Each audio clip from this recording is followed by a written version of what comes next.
producers because we lamb a fair number, and our experience has been to they're definitely hands off, and that's part of the reason we like it.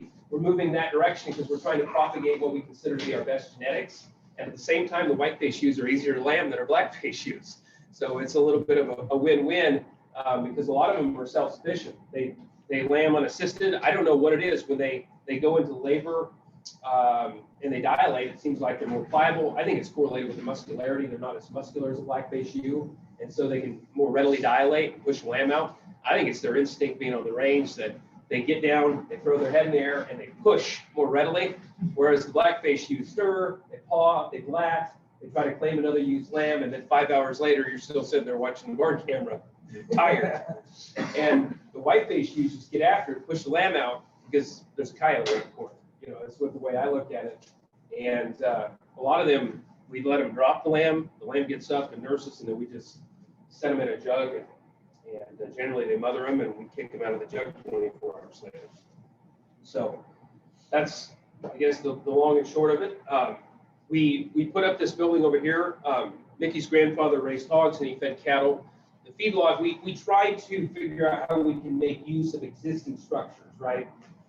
And everybody needs to, we're trying to figure out how to utilize what we could, but there was no way. The feedlot was probably, There wasn't much left. There was not left. It was pretty beat up, but anyway, so we made a hole in the ground and we bulldozed and did some excavation work, put up this structure. We are total confinement, don't have any pasture. We feed year round. And so we had to put up a structure to where we could house. We came in with 300 blackface ewes in the summer of 2016. We currently lamb at 230, 240, and about half of those are whiteface recips. So, and they're all housed in this building over here year round. So I was asked about the expansion down here, just more ram pens out here is what that's going to be, as well as some staging for the AI dates. As I mentioned, that's a growing part of our business. It's gaining popularity, the utilization of lab AI and embryo transfer in our industry. One of the main reasons we like it, not only the use of various genetics through AI, but we like mob lambing. We think it's the most efficient means of lambing out ewes. Like right now, we're lambing cleanups. That's tiring because you get one ewe one night and then you got nothing. Then you got 3 ewes one night and you got nothing for 2 days.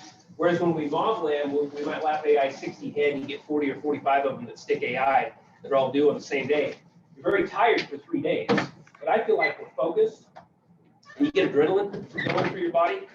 And we actually save more when you're lambing a large volume in a short period of time. We feel like we do a better job because, I don't know, when it just drags out over a long period of time, I feel like I get tired and lazy and less focused and distracted by other things. And so it's multifaceted, the utilization of AI. I think we actually have a lower % death loss utilizing AI as well, landing a large group in a short amount of time. So, because there is nothing else in the world happening when that's going on. No distractions whatsoever. So. What's your feed ration look like then?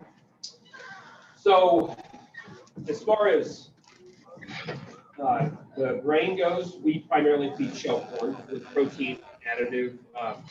Actually, the protein additive is labeled for goats. It has rumensin in it. We like to feed rumensin throughout the duration of pregnancy to prevent toxoplasmosis. The roughage portion of it, we feed tub ground hay, so we buy all round bales. And we blend, so like in the wintertime, I like to feed about a 140 relative balanced roughage ration for second and third cutting alfalfa, blended with triticale and a little bit of prairie. And we'll vary that depending on the stage of management and the time of the year. So about almost half the year, we'll feed straight tub ground prairie hay. And, you know, it's about 100 relative feed value, 9 or 10% protein. We used to feed a lot of alfalfa in the summertime, and what we've discovered, and thanks to actually research in the dairy industry, is that we backed off our plan of nutrition. We actually don't feed any shell corn in the summertime. We don't feed any alfalfa in the summertime because our conception rates in our AI have improved dramatically since we backed off the starch and backed off the protein. So we actually just feed a complete pellet that's produced in a mill, actually out of Indiana, which sounds crazy, but they can ship us feed more competitively priced than local mills, which is nuts. And it's a feed mill that focuses on sheep's so I don't have to worry about copper. Makes me sleep easier at night. And we feed a 12% complete ration. And that gentleman that runs that female actually consulted with a veterinarian that does our AI work, and they've added a few micronutrients that are good for reproduction. I don't know how. And so we feed that about half the year along with tub gram prairie hay. And the triticale, we blend Some of the people wanted to know about, like, for them to talk about the presentation, you know, like what they're supposed to feel. You don't raise any of your. I So don't know how to get that question to Randy. Just a second. Let me try. Go ahead. I'm going to try to mute them because I can hear them on here. yeah, no problem. Sorry. So, I mean, I don't mind sharing. Our operation, there is farm ground here, but so Mickey's cousins, we make an annual land payment to them, and so the way it works for us, and we're fortunate, but you know we cash rent the ground to make the land payment, pay the taxes, but the gentleman that rents the ground, we have a good working relationship, and he put in some alfalfa out here. So we are fortunate that we can buy alfalfa right here across the fence line, and we don't have to pay trucking. So we don't have to pay $5.25 a loaded mile to truck in alfalfa. So at least we have that, and we have actually a family that buys their 4-H lambs from us that puts up a lot of prairie hay, high quality prairie hay. So that's a good working relationship there. And Mickey's family lives out north of Kearney, and they put up a lot of triticale and feed calves and cows, and so we buy a semi-load of triticale out there. So those are our feed sources. Yep.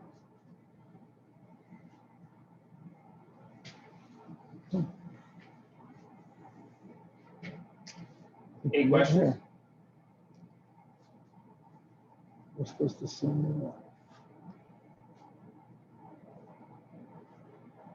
How do you change your diet as pregnancy continues?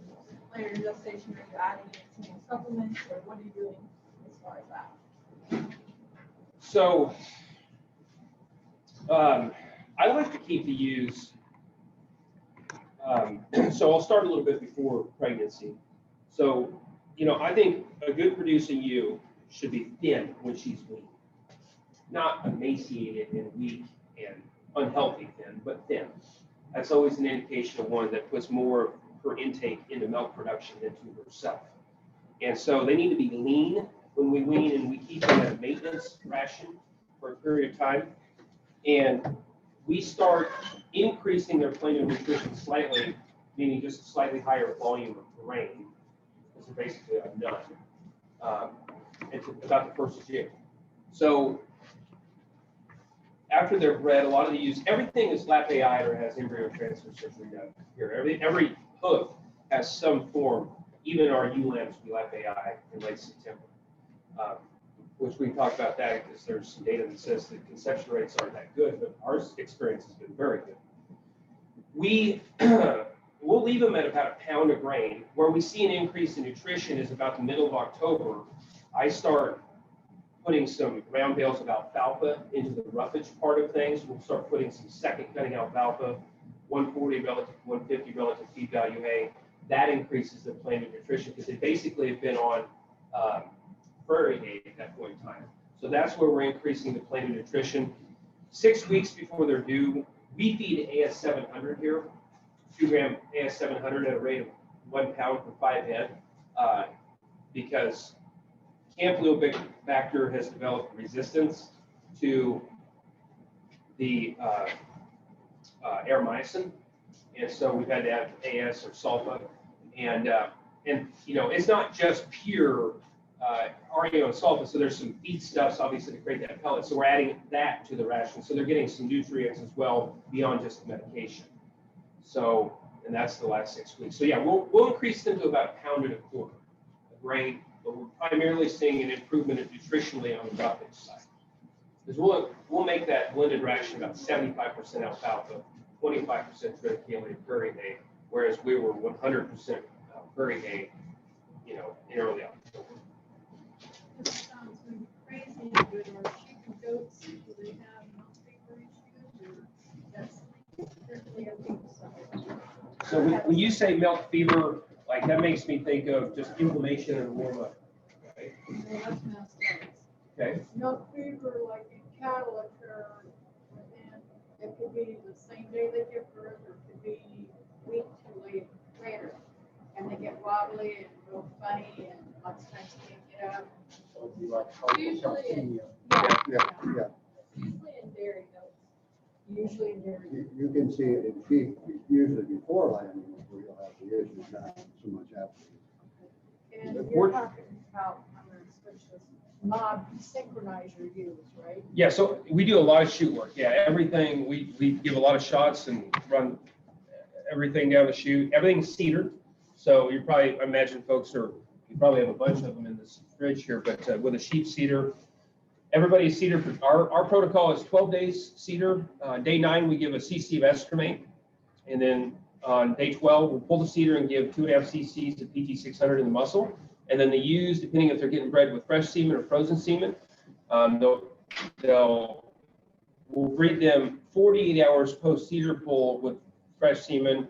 If they're getting bred with frozen, we wait a little bit longer to let those eggs get a little further down the fallopian tube or repro tract, and we breed 53 hours for frozen. With the donors, they get 4 days of FSH, hormone, and they're lap AI just like a straight lap AIU, except they put twice the volume of semen in the ewe.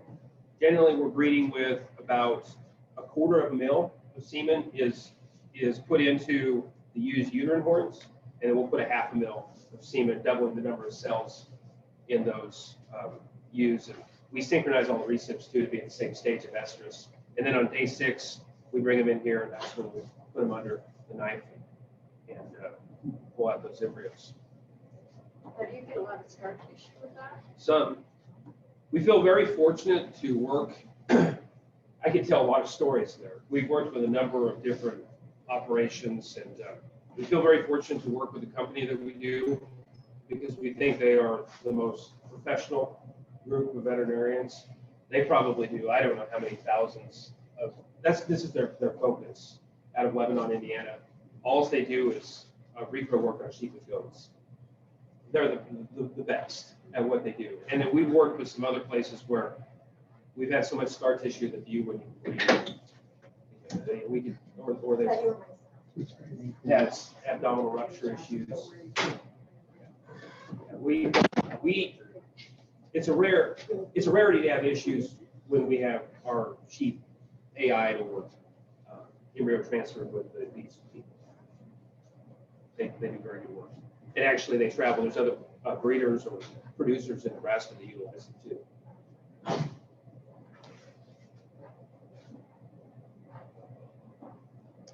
So I have a question. What is fed to use in place of Aeromycin? They can't buy Aeromycin. So I recommend if you can get your VFD for, I mean, it requires a good relationship with the veterinarian. But get a VFD and feed AS700. Okay. You know, my fear is, what do I feed after AS700? I mean, we're going to continue to develop resistance. AS700 works.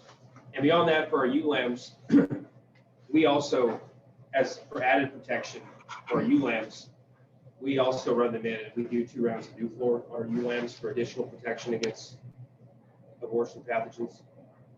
And we do that about the 6-week mark, and then we run them in 2 days later and give them 1 more shot. Then they're fed as a separate group as well. Because to my knowledge, there's only 1 immunization drug, the Colorado Serum Fetus Jejuni.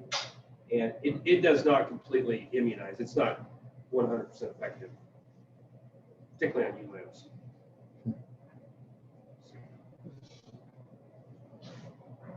Anybody else with questions?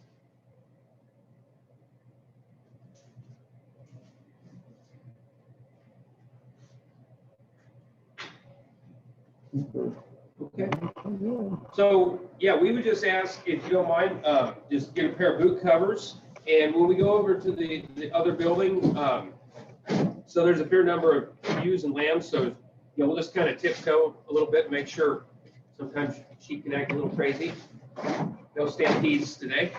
So we'll, and please, just a reminder, I imagine most of you, none of you would like to cool your backsides in the snow and ice, so walk carefully.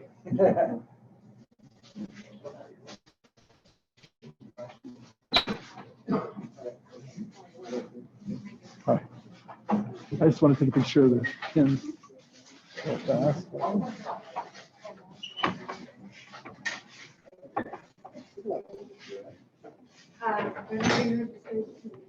Okay, I wasn't sure. I wasn't sure. that's the guy.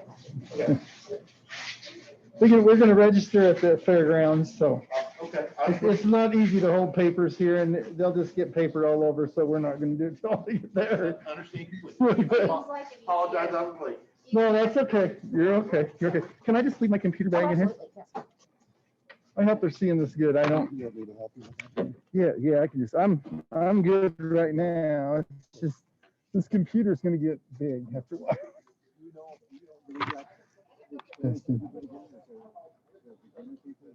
I would say we have both. I see a lot of experience stuff. Okay. Okay.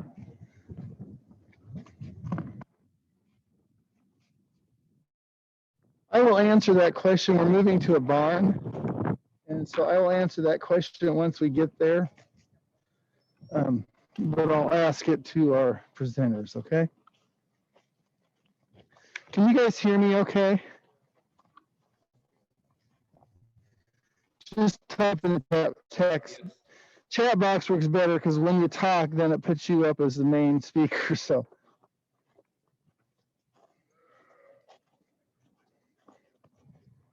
Okay, they said they can hear us good, so.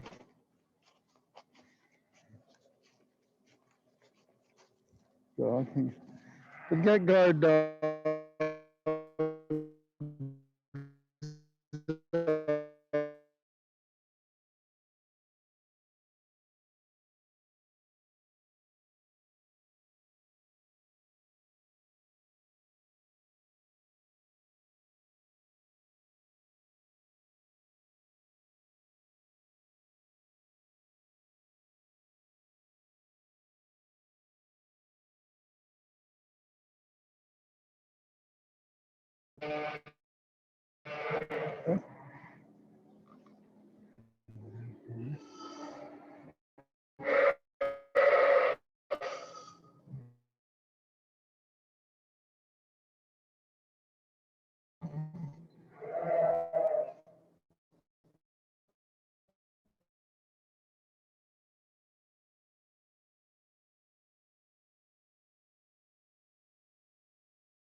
Sorry.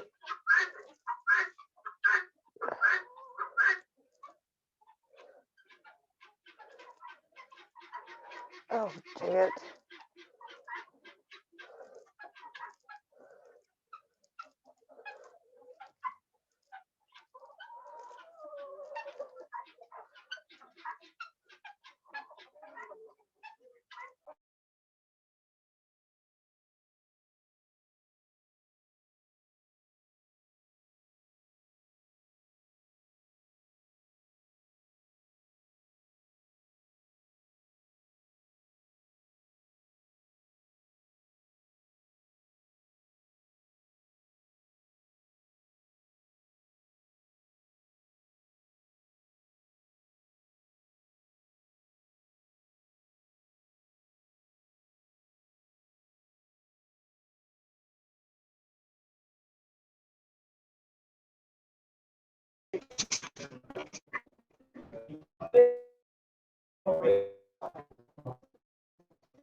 Yeah.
Lead wagon, which there is some added cost, equipment, obviously.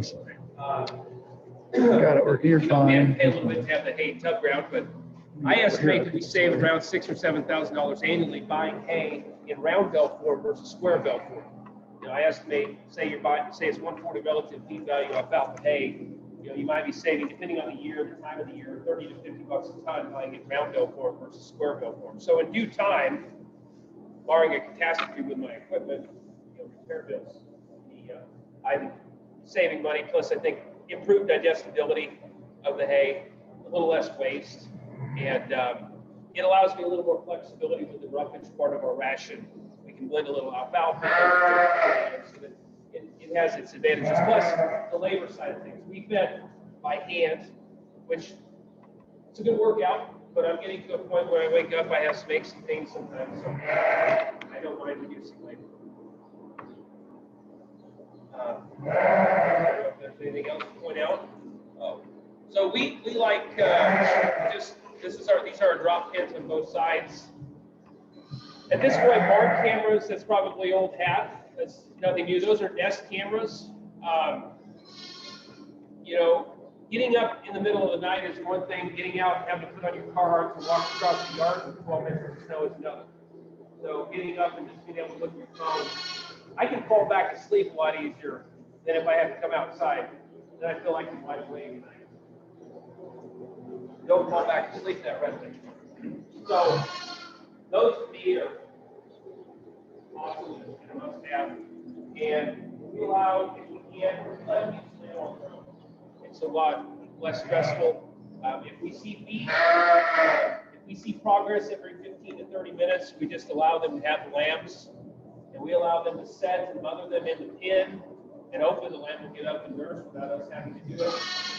And once they've lambed, we might give them 15 to 30 minutes in the pen. We'll prep the pen, take to the jug, and if the lamb hasn't nursed, then we'll go ahead and pull the teat, get the wax plug out. We have, what's that thing called? Utterly Easy. I don't know if you guys are familiar with that. I think that's a must-have. You have that, Andy? And you just pump out the U with Utterly Easy and put about approximately 4 ounces of colostrum down each baby, and then we come back in 2 or 3 hours. And if the baby has not nursed at that point in time, then we may either suckle the lamb or put an additional tube of milk down them, and hopefully they get better. So these were, Yeah, two of yeah, we put a feeding tube down most everything. I mean, I guess I don't want to leave it to Mother Nature, you know, or to chance that they're not getting that critical amount. And it doesn't take much for us to do that. Most of those are pretty easy to get along with. Now, on some of the white-faced shoes, they're handsome. Trying to wrangle in. I could probably make them.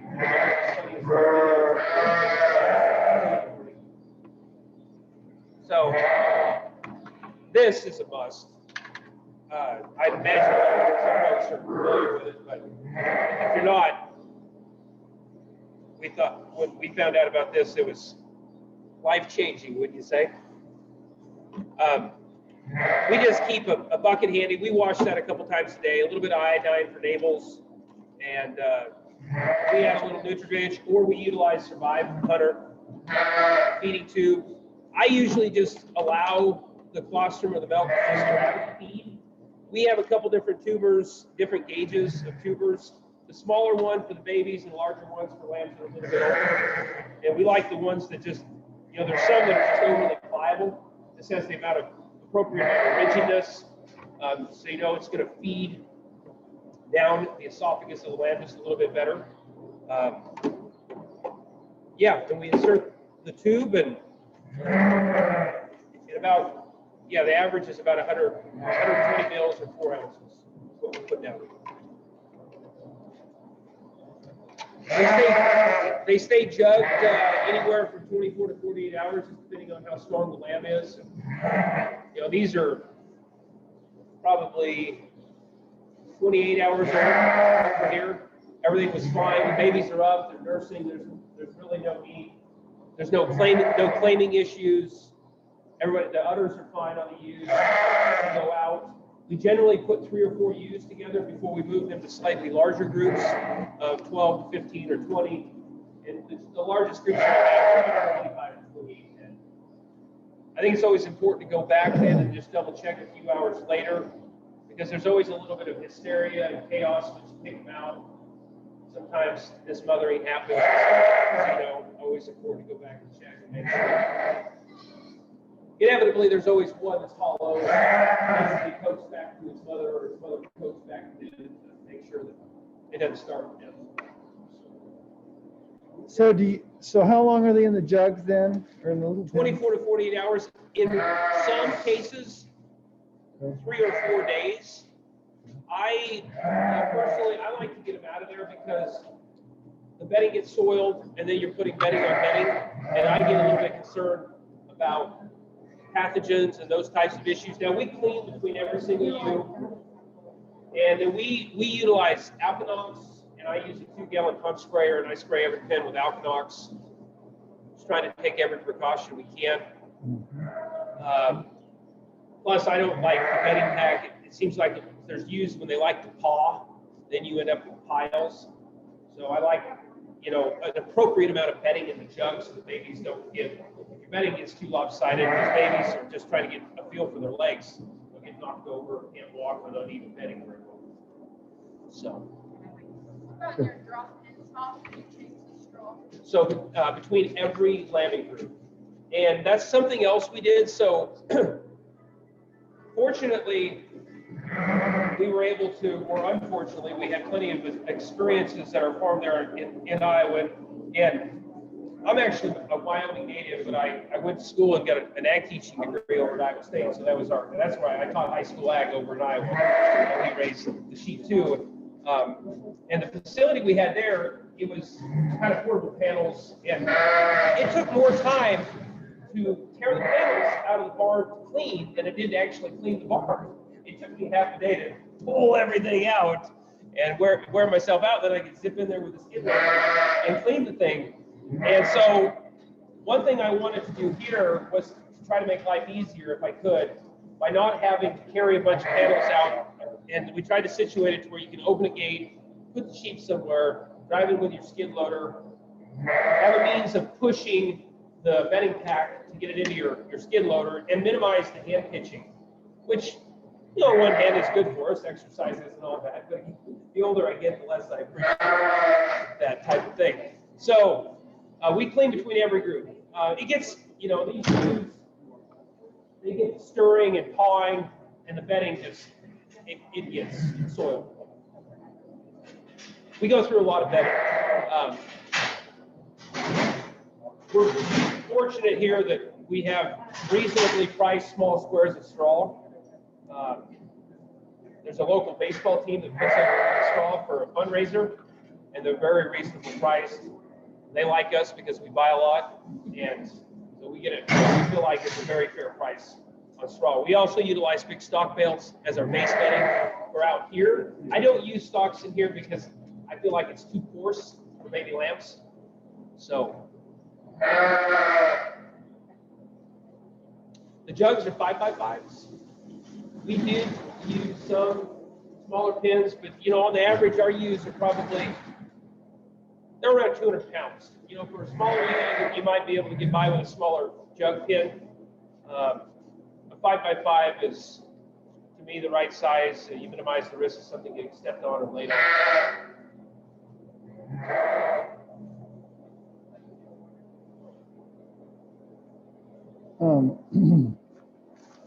So you answered that about your vet, but I think they were offline when you answered that. So you So use who? our local veterinarian is Dr. Cora Stava, and she's at State Farm, 5 miles, and we have a ton of appreciation and respect for Dr. Stava. She's a very good veterinarian, and I also appreciate the fact that, you know, if she doesn't know, she's very honest with us. She really cares, and if she makes an effort to find out information. If not, in some cases, we do go to K-State in some special cases, and we'll go visit veterinarians at K-State with some special cases. But, you know, you always have to be cost conscientious too, and you have to keep economics in mind. So we try to do that. I mean, we do some of the, I guess, obviously we don't have DVMs, but we do, I guess, what we consider some of the vet work ourselves, you know. So your entire barn, is it on concrete? No, it's dirt. It's dirt, but I've added a rock base that's been driven on. I'm sure that most remember the flooding in the spring of 2019, and we did not have it as bad as some folks who were totally devastated by it. But we had flooding here, our barn flooded. And I took out some of the county roads around here, and so we brought in. You can't tell it because it's been driven on so much, but there is a fair amount of rock that's been put down here. And I keep a. Okay, thank you.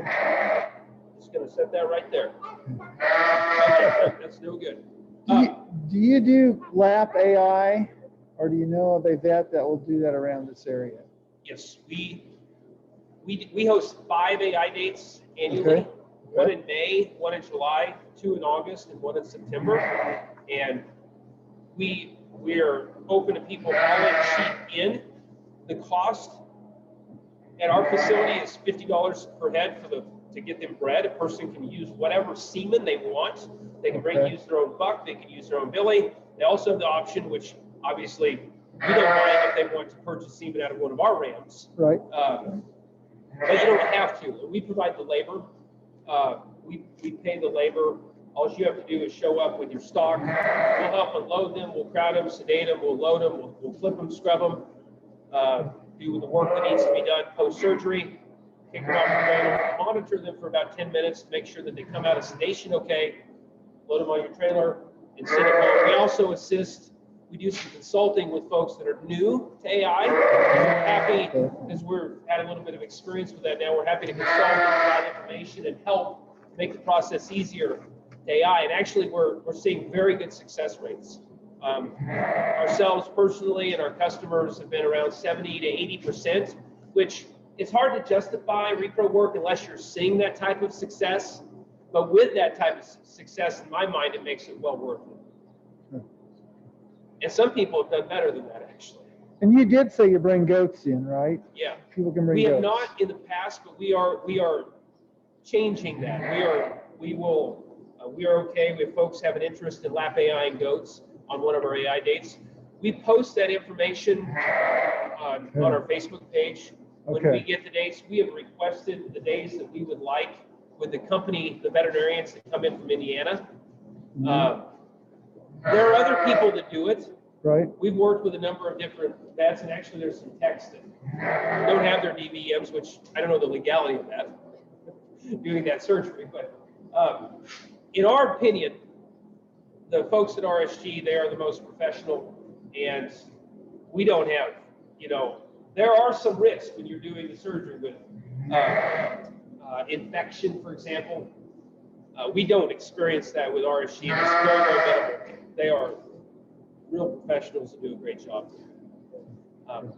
They come here, and they do go to some other places probably a couple hours away from us. So if you're closer to, one of those places, it might make more sense for you to go to another place rather than drive further. But yes, we do host AI, and we are big believers in the utilization of AI. So do you have how is your Facebook page? It's just, how is it if they want to get into it? They Birch just- Livestock, Nebraska. Birch Livestock, Nebraska. Okay, so they can search that. And Yeah, it they should can come right just up. follow us if they want to just, and they look at our timeline. And when we know, so we have requested our dates for 2021. Okay. Sometime in March or April, they'll get back to us. I don't envy them because they are probably as popular Yeah. people requesting them because the word is out, and so they are in demand. And so trying to sort, they send, I think, 3 teams of veterinarians. They actually bring a veterinarian from Brazil and 2 from Australia. And so the gentleman that actually did our breeding here is a Brazilian vet, Dr. Leo Hernandez. And anyway, We they have do a good work. correction. Our Facebook is Birch Livestock LLC, Colby Mickey, Miles Birch. Oh, Say that again real fast. Birch Livestock LLC, Colby Mickey, and Miles Birch. That's their Facebook page. That's our That's Facebook what they because his family is also Birch Livestock and they're in Wyoming. Oh, And they have okay, cattle. okay, So okay. if you're looking for the sheep, we added all of our names to it. Okay. Yeah, they said thank you, so. Yeah, because I think if you get on your website, you can find your Facebook page from there. Yes. yeah, you can. And we're also on Instagram. Oh, okay. Maybe if somebody's wanting to do AI, they haven't invested in a tank for semen, they aren't gonna get that much. They have it shipped to you, they arrange Absolutely. it for one of those dates. Absolutely. You can ship it to our address. You can ship it to RSG for them to bring it. Yeah, we can store it here. I'm talking goats, not sheep. but we Sure. can buy it from Right. the No, I goats, mean, no. I mean, and you can, fresh, frozen, whatever. We're happy to assist however. We just, and we're open to anybody breed goats, sheep, breeding whatever they want to breed to. It is a $50 fee. Now, how it works, we're charged depending on the head count for the day. There's a kind of a ladder of fees that they charge us. Typically, it's $43. So our margin on the actual breeding fee is very, very slim. And the bulk of that margin goes to, we pay our labor. We try to pay them well because it's not easy work. They break a pretty good sweat, especially on a 225 head lap AI day. That's a lot of ewes to cradle. Especially on a warm day, that little AC unit can't quite keep up. But absolutely. Another, in terms of semen and assistance, we've actually I'm just throwing this out there. I mean, this Vogler Breeding Center, they collect, bulls obviously and do some other repro work. They have a pile of dry shippers, and so if there's any need to getting frozen semen in or something like that, the Vogler Breeding Center is great to work with. What do you guys do for like a protocol, like meeting, going through like drying after use? Yep. So once they land, we place them out here in family housing. We'll walk out there, I guess, here before long. So feed-wise, we push the ewes from about 10 days post after lambing until about 45 days to about 2 pounds of grain. We try to push the feed to them. And then at about 45 days, at that point, the lamb, I think they're getting more of their nutrients from the creek feeder than they are from mother. Mother's milk has declined anyway. And so we cut it in half, the grain portion. The hay, pretty well stays the same. About 7 days prior to weaning, grain is eliminated. And they stay on hay and water. On weaning day, the lambs stay in the pen, the ewes are removed, and this is about 60 days of age. We run them outside, and what we've done in the past is we've given them a shot of antibiotic. What we're going to do is we're going to use the teat infusion tomorrow, and we're going to just use our turntable out here and put a half a tube in each half of the ewe. We also then they're put into a clean pen with fresh bedding. We run them back through the chute a week or 10 days later and palpate their udders. And if we have issues at that point, we're doing an additional shot of antibiotic, it might be Nuflor. And I actually also IV them with Dex. Just try to get that, try to keep it from forming too much scar tissue and too much damage. Try to minimize the damage if we have damage. The infusion you're using is like what they use in dairy cows, Yes. right? And that is what we're going to start doing. I've not done it yet. We've been giving them a shot of antibiotic, which, we still lose an occasional half here and there. What that shot of antibiotic has done is just, we had a few cases prior to giving them a shot of antibiotic where we had a couple used about gangrene mastitis, and so this keeps them on feed. You don't lose the ewe. You might lose a half of the bag here and there on a few, but yeah, that's our protocol. And you're keeping your hay at the 75-25, or are you bumping up your grass mix? Because we still have different ewes at different stages, we still have 90 ewes to lamb, and so we're keeping the hay about the same. Yeah. In a perfect world, you would probably reduce and just feed them more grass, reduce the alfalfa and more grass. So if you're hand feeding, I would adjust it. In that ideal world, what would you change your percentage to? Probably straight grass. Yeah, and I'd leave them on straight prairie hay for probably, 4 or 5 days post. But I would pick their nutrition back up a little bit, especially if you're housing them like under a lean-to or something. They're exposed to the elements. I mean, they've got to have some energy to deal with Mother Nature. And so I'd add a little alfalfa back in once they're on the path to being dry. So what does RSG charge to store ram semen? I got the 6 cents a straw. It's pretty minimal. Yeah. Our storage bill. But honestly, it's probably, you can find good used tanks out there. I mean, it's probably cheaper if you can find a good tank. We maintain a good chunk of our inventory in our own tank. Okay. And that ultimately, there's a little more upfront cost, but it ultimately, even spending $30 a month on liquid nitrogen, it's cheaper to store your own. Although we keep a little bit at RSG just because if some sort of catastrophe happens here, we're not out completely. Vogler will store your tank and top it off when it's Yes, season. Vogler tops it off. That's You're not going to use it all the time. Prevent those catastrophes too. Right. We go to Vogler's about every 45 days and top off our tank with nitrogen. So I had a question on what antibiotic, and I thought you told us that. So Are you giving them at weaning? I give them tetracycline. Tetracycline at weaning, okay. And that's no matter what at weaning, they're all getting the antibiotic shot no matter what. No matter what, everybody. And so that's a little bit of a pain because the viscosity of the tetracycline is pretty heavy. Right. So, especially in the wintertime, it's like you're drawing syringes for days on end. But that's part of the reason why ultimately, I think the tomorrow might possibly be more effective at saving udders. And ultimately, I don't think it's going to be additional labor because trying to give an 8 cc shot of tetracycline in February It's is not the that's- simplest task either. So with a turntable out here, I think we can. So instead of the antibiotic, you're gonna go to the mastitis treatment Yes. with the infusion Just, first. yeah, we'll have some alcohol wipes. We just, the way I envision it happening, you know, just quickly, we'll have exam gloves, wipe, and, you know, hold the teeth. Sounds good. Half a tube per half and Okay. go through.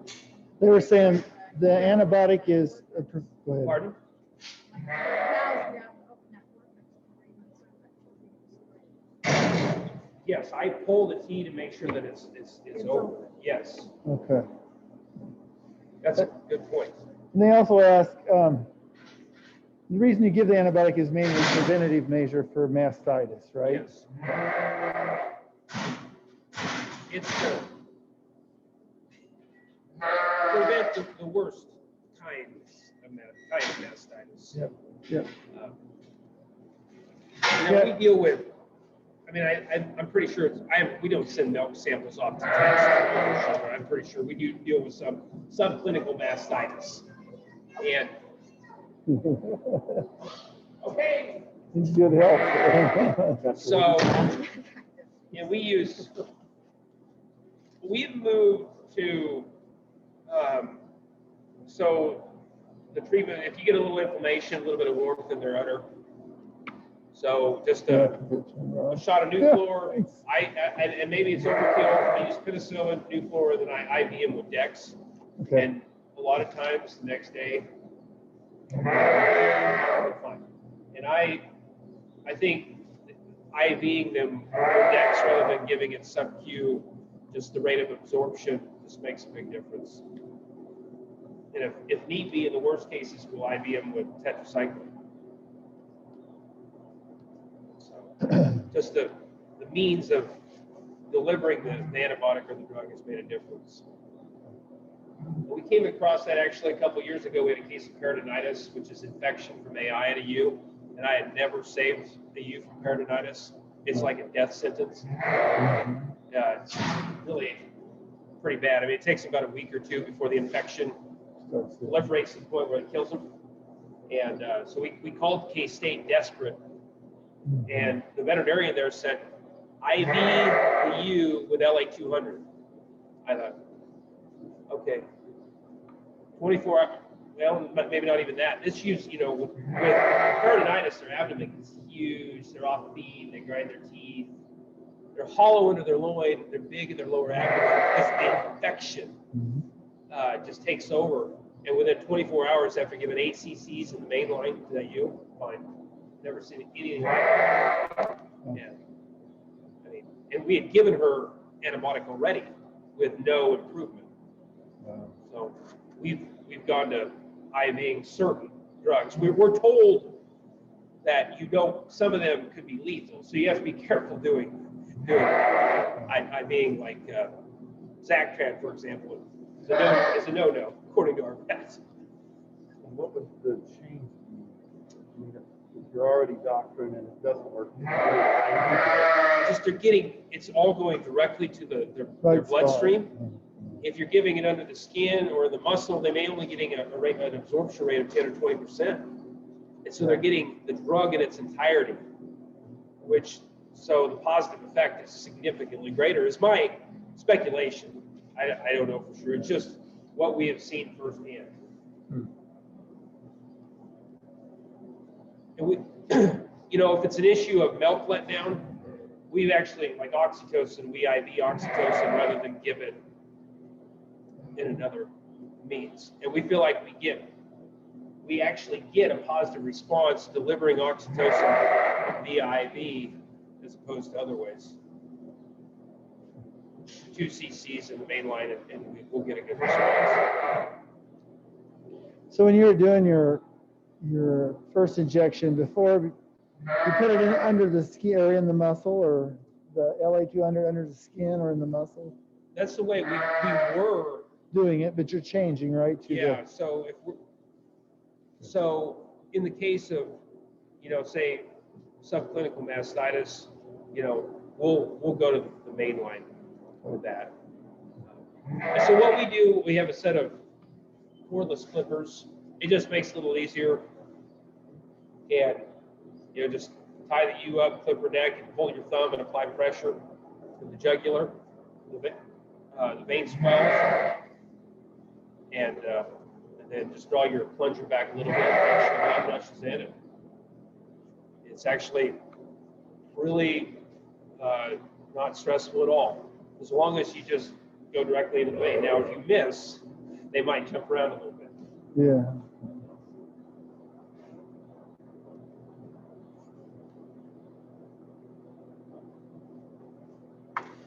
They mentioned body condition in the, Yes. I think in the write-up, our body condition scores 1 through 5, 5 being obese, 1 being emaciated. We try to, overall, we'd like the use to be average or just above average. We like them to be fleshy in the beginning here. And, I suppose it's probably a little bit of a subjective or an opinion. When you look at one, you might look at that you there, and some of you might say she's a 4, some of you might say she's a 3. She's probably, that use fleshy, she's a 4. She might be a little fleshier than she needs to be. We try to keep it about a 3.5 just prior to landing. And then by the time they're weak, I would prefer them to be a 2. I'd like them to be lean and thin, because we get better conception rates when you're putting on weight throughout the summer than if they're just status quo. And as I said earlier, I like a ewe that gets milked down. If they're fat at weaning time, I'll about guarantee you they have a skinny little lamb next to them. If the ewe is fat, they have a skinny lamb. If the ewe is lean down, then she'll have a big, fat, healthy lamb. So, as you know. I like the body condition of most of the ewes in here. Just enough fat cover to smooth their ribs, smooth over their spine, but there's no fat deposit in their elbow. There's no bone fat. That ewe in particular right there, she's in nice body condition in my mind.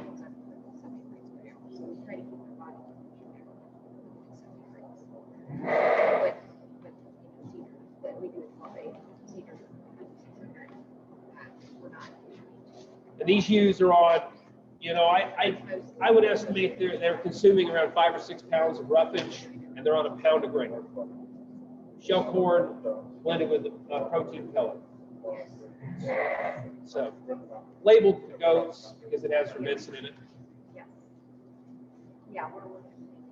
Do you do any like loose mineral or? Yes, we do feed loose mineral. Comes from Hunter Nutrition. So on the subject of mineral, this obviously may very well be something you guys all already know. So I learned a lesson many years ago. Went to the barn. I had 2 or 3 ewe lambs making straw angels, knocking on death's door. And when you see this, oh crap. Good. Well, we went immediately to the veterinarian's polio. And what that veterinarian told us was, I was trying to save $1 on mineral. It was cheap mineral. That was the precursor to polio. And ever since then, I don't cut corners like that. But we work with Jeff Hunter, Hunter Nutrition, on our mineral program, and for our protein supplements as well. And the main reason being is Jeff Hunter, the owner of Hunter Nutrition, they run several hundred commercial horse ewes themselves, and their primary feed that they produce is sheep feed. And I've heard some horse stories about copper. So we work with the Coopers as well out of Utah on some feed.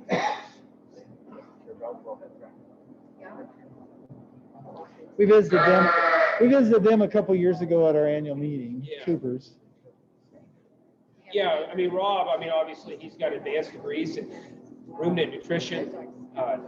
Somebody you really believe in terms of their knowledge, their ability, and plus they have experience around in the industry that we're in, and so that's very helpful in their ability to create products that are of use to us. So, and they're competitively priced. Our experience last year, we ran into hypocalcemia. To try and improve our program. Okay. Feed, when we didn't have a week. I think we can publish that. When they get I'm done. gonna Cause of the let him know what I'm hypocalcemia. doing. So It's not been the loose mineral program. So, And if, still being new to the program and trying to learn and make one thing better, but you find out that you didn't make it better. what I worry about is what I don't know, and so it seems like we're always learning.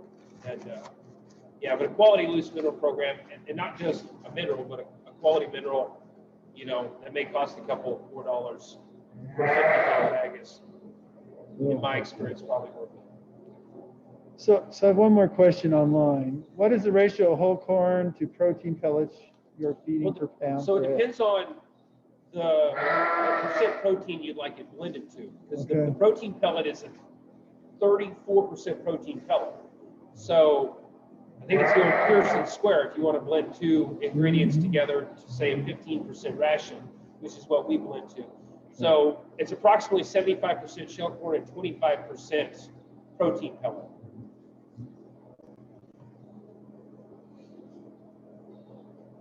Oh.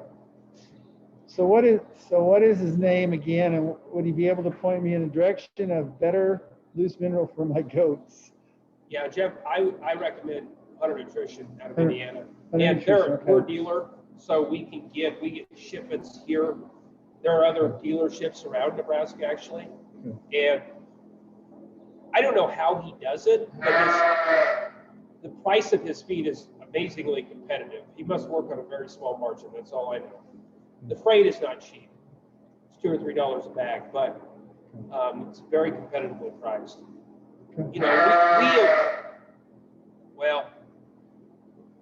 I was approached. We get a few, feed salesmen on our yard, and that's fine. They're doing their job. And so I was convinced. I bought a few ton of mineral from another feed company, and it went away from Hunter Nutrition for what, a year, 6 months? It wasn't a year. Until last February, I came out and I had a ewe after about 6 months on that mineral program, doing that straw angel deal, polio, which we knew how to treat it. I mean, you load them up on thiamine and Dex, and you'll bring them out of it. But it was that moment right there. I never again. I left Hunter Nutrition a second time, never again. 'Cause I've never had an issue. One. So.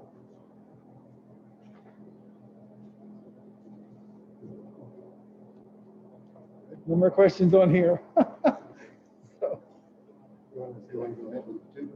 They would like to see a lamb too. You have a lamp too? I'm not going to put milk on it, I'm just gonna. You just want to let them see how it's inserted. So I how you don't know if insert we the want to tube. bring the lamb out or let the. No, we don't necessarily need to go. yeah, that's what I I'm would just bring thinking the too. lamb over. She'd get a black stir, but she'll be fine. She'll get over it.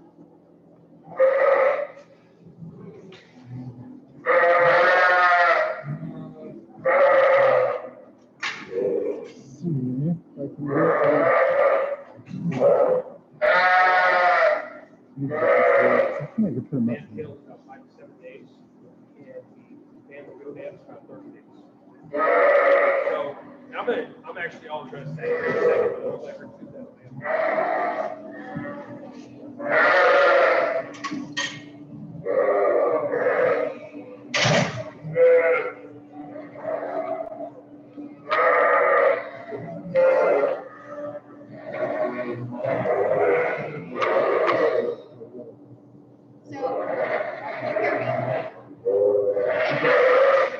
I'd say just go for it. Well, so the first thing I would just want to mention is obviously this is the length of your tube. We're gonna try going about that far. If you go in that far and it stops, you're in the water. That's number one. So that's how far we should go. We're always gonna go down the right side. I just put my thumb in here. Make sure your end is nice and kind of smooth. Sometimes these tubes the end can break off because there's holes in there and different things. And then we just kind of gently pull his chin up. Shaving their neck helps to feed the feeding tube down the esophagus. And we just gently, if at any point you feel any resistance or it stops, pull it back out because you're probably in the lung. We usually do about that far. And then if I had milk, you know, we'd put the milk in. And you listen, right? So the other thing is, if you put your ear up to it, you can hear kind of a gurgling. You're in the stomach. Same thing when you're going to pull it out. Wait for that gurgle because that milk needs to drain down the entire length of the tube. If you pull it up while it's still full of milk, you can still get fluid in the lung. If you do get fluid in their lungs, and this is coming from the late Dr. Kennedy, a cc of Nuflor and maybe a quarter cc of Dex, if you get fluid in the lungs. You heard the lamb flat. He's kind of chewing on it. Everything's good. It's in the right spot. If they're fighting you, kind of, you know, we're in the right spot. So anyway, that's A portion of this, and just notice the way she's holding the lamb. And beyond that, we start the day with fresh, clean clothes every day too. We try to do that to try to minimize the risk of mismothering, smells, carrying amniotic fluid from another unit to another pen. We try to minimize that. any questions on that? You want to see if you have anything? You use a clean tube for each lamb then? We use a clean bucket every day. As long as the lambs are all healthy, Dr. Kennedy says you can use a community tube, but we wash our stuff every day. We probably have 22. So we can go through jugs with the same stuff and then clean it for tomorrow. Everybody good? You experience anything with inverted islands? Do you have any problem with inverted islands? Occasionally, I clip. Yeah, I clip. From Premier Wood Supplies is where we get some eye clips, and Nikki does that, handles eye clips.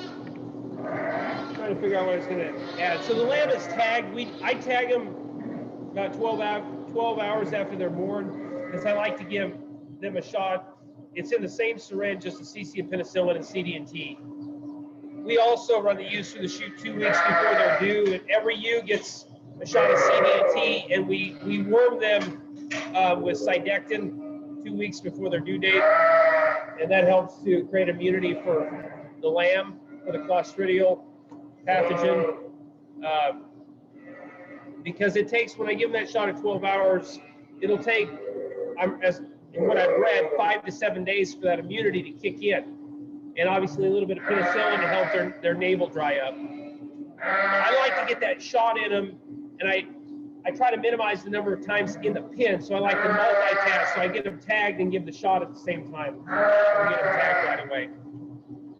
Tag position is important, particularly on a young lamb, so you're not weighting their head down. Try to put the tag a little closer to their skull, but not so close that you create issues there. Thank you.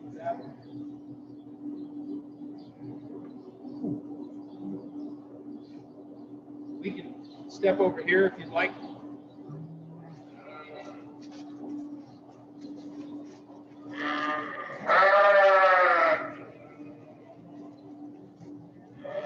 Yeah, it is. It's doing good. It's I keep admitting people. Oh, about their pants. Yeah. I've got to get back there to my.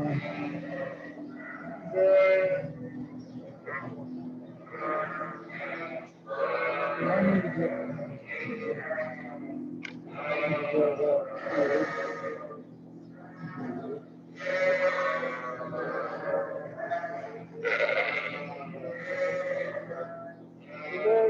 These are all people on. And then, I think some of them.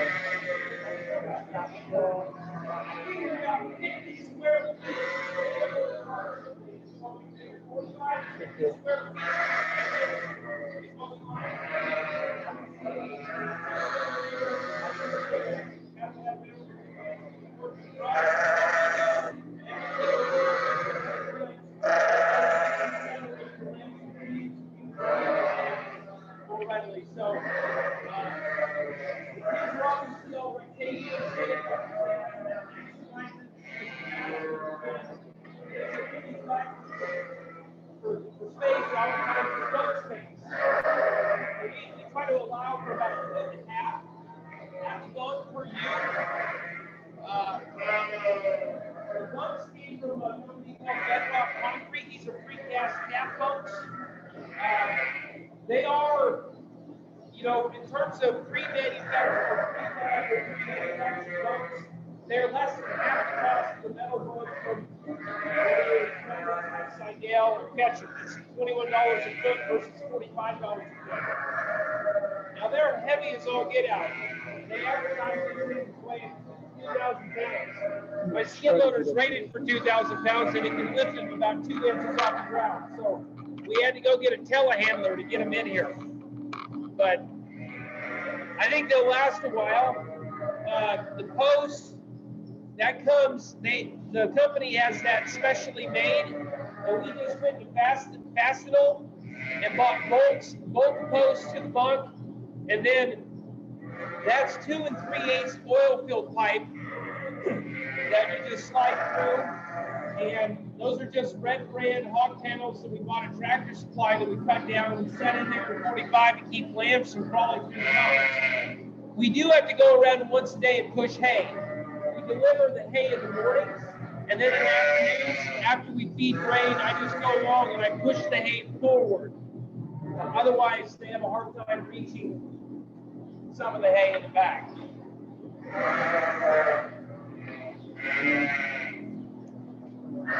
Take a picture. We try to make sure that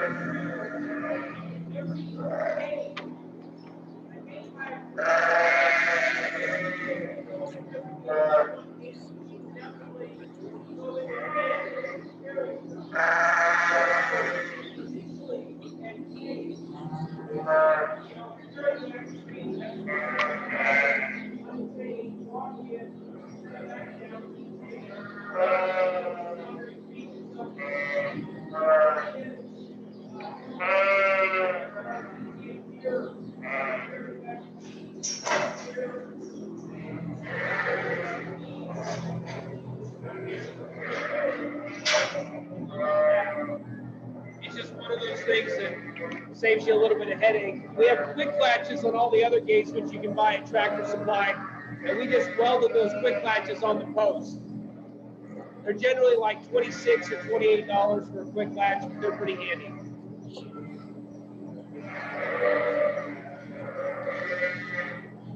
As far as corn goes, what works best for us, that's just a 200 bushel gravity wagon. Bought off the farm sale.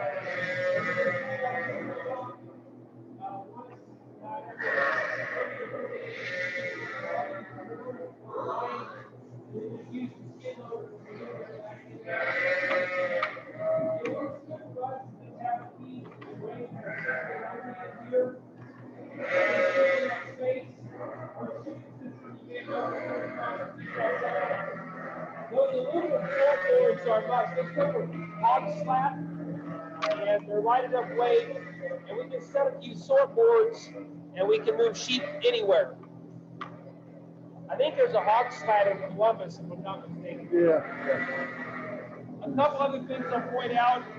There is an inch of insulation in the ceiling to try to reduce condensation. You look at the walls, you see some moisture on the walls, but at least it's not dripping out of the ceiling. We decided to go with ceiling fans for multiple reasons. Right now they're moving counterclockwise to minimize condensation and create a little bit of air exchange. In the summertime, they're obviously going clockwise, and obviously that's for animal comfort, temperature reduction, which is pretty important for AI conception rates and our ET work. We initially installed fans that were pretty darn cheap because that's all we had in the budget at the time. They ended up costing us more than what it would have cost us to install a more expensive fan that's cost us nothing since installation. So that's the E7 model. Everybody's familiar with the brand Big Ass fans. They do what they say they'll do. That's a very good fan. There's some radiant tube heat here. There's not much insulation to hold the heat in, but it takes the edge off on the coldest days and it keeps our bedding dry. And we estimate we save $25 to $30 a week in bedding because of the radiant tube heater. It'll take a few years to pay for itself, but in due time, we think it'll pay for itself. Plus, the added bloom to the babies is beneficial when you're selling them at a pre-weaning age.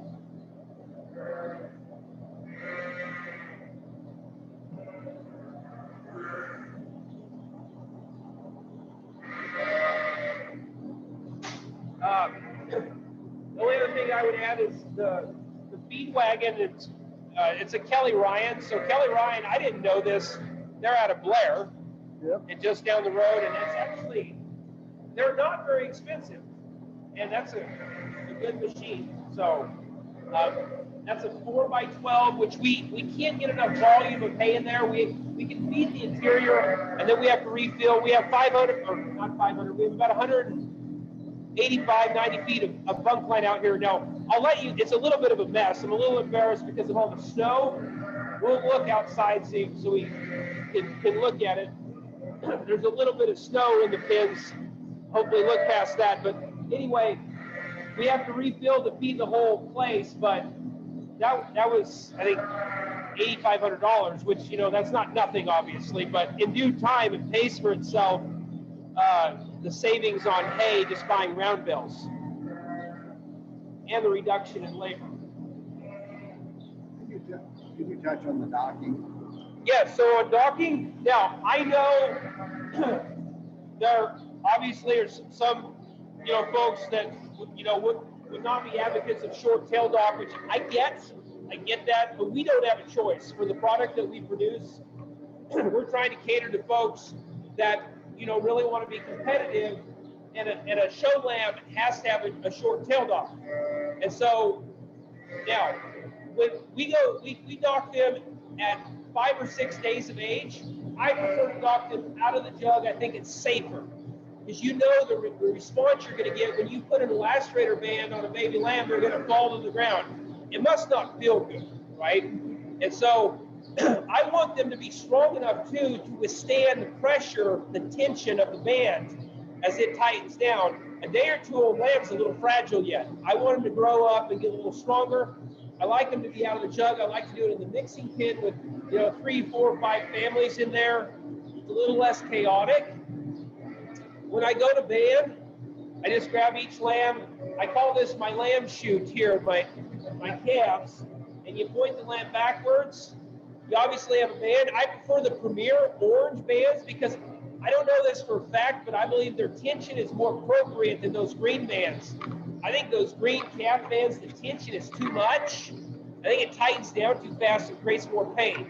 I like the pliability and elasticity of the orange bands that's produced by Premier. I think they're more appropriate for baby lamb. When we go to band, you hold the tail out. I'm right-handed. Hold the tail with my left. Push the elastrator up the tail. And in order to ensure a short dock on a show lamb, when I remove the band, I hold the band in place with my non-dominant hand index fingernail. So my left hand, and I hold it for about 30 seconds to allow for the tension to tighten so the band doesn't roll down their tail. Now, if we were commercial producers, I'd leave 2-3 inches on. It's more pay weight, makes more sense. Or I'd leave the tail on, period, if my client base didn't care, you know. But doing what we do, that's the way we have to do it. Now, as far as their gonads, the boys, I don't, so we're selling leathers and we're selling seed stock. I like to, you know, we're selling them based on phenotype, right? Not necessarily by pattern. I like to grow them up a little bit so I can better evaluate their phenotype. I do not put any bands on a baby lamb until about 30 days. And at 30 days, you can better evaluate them as to what they're going to look like at 7 or 8 months of age. I don't like to wait much past that because it's a little risky. I mean, if you're waiting till weaning time, it's very stressful. I mean, if you can only pop one testicle through the banner at a time, yikes. At 30 days, it's much less stressful. The gonads and scrotum dries up a little quicker and falls off. We still give a 0.5 cc of Banamine for pain relief. And I do follow up with a cc to 2 cc's of penicillin to minimize the risk of infection. I also douse every band in the bander. I dip in Alkanox between every single sheep that I band. And I do that on the tails and on the boys. Yes. Talk about some of the short tail. Okay, so there's a lot of debate about prolapsing, rectal prolapsing in sheep, and I don't have any idea, honestly, if prolapsing is an issue of goats. I've never seen a goat prolapse in my life. We used to deal with prolapsing a fair amount.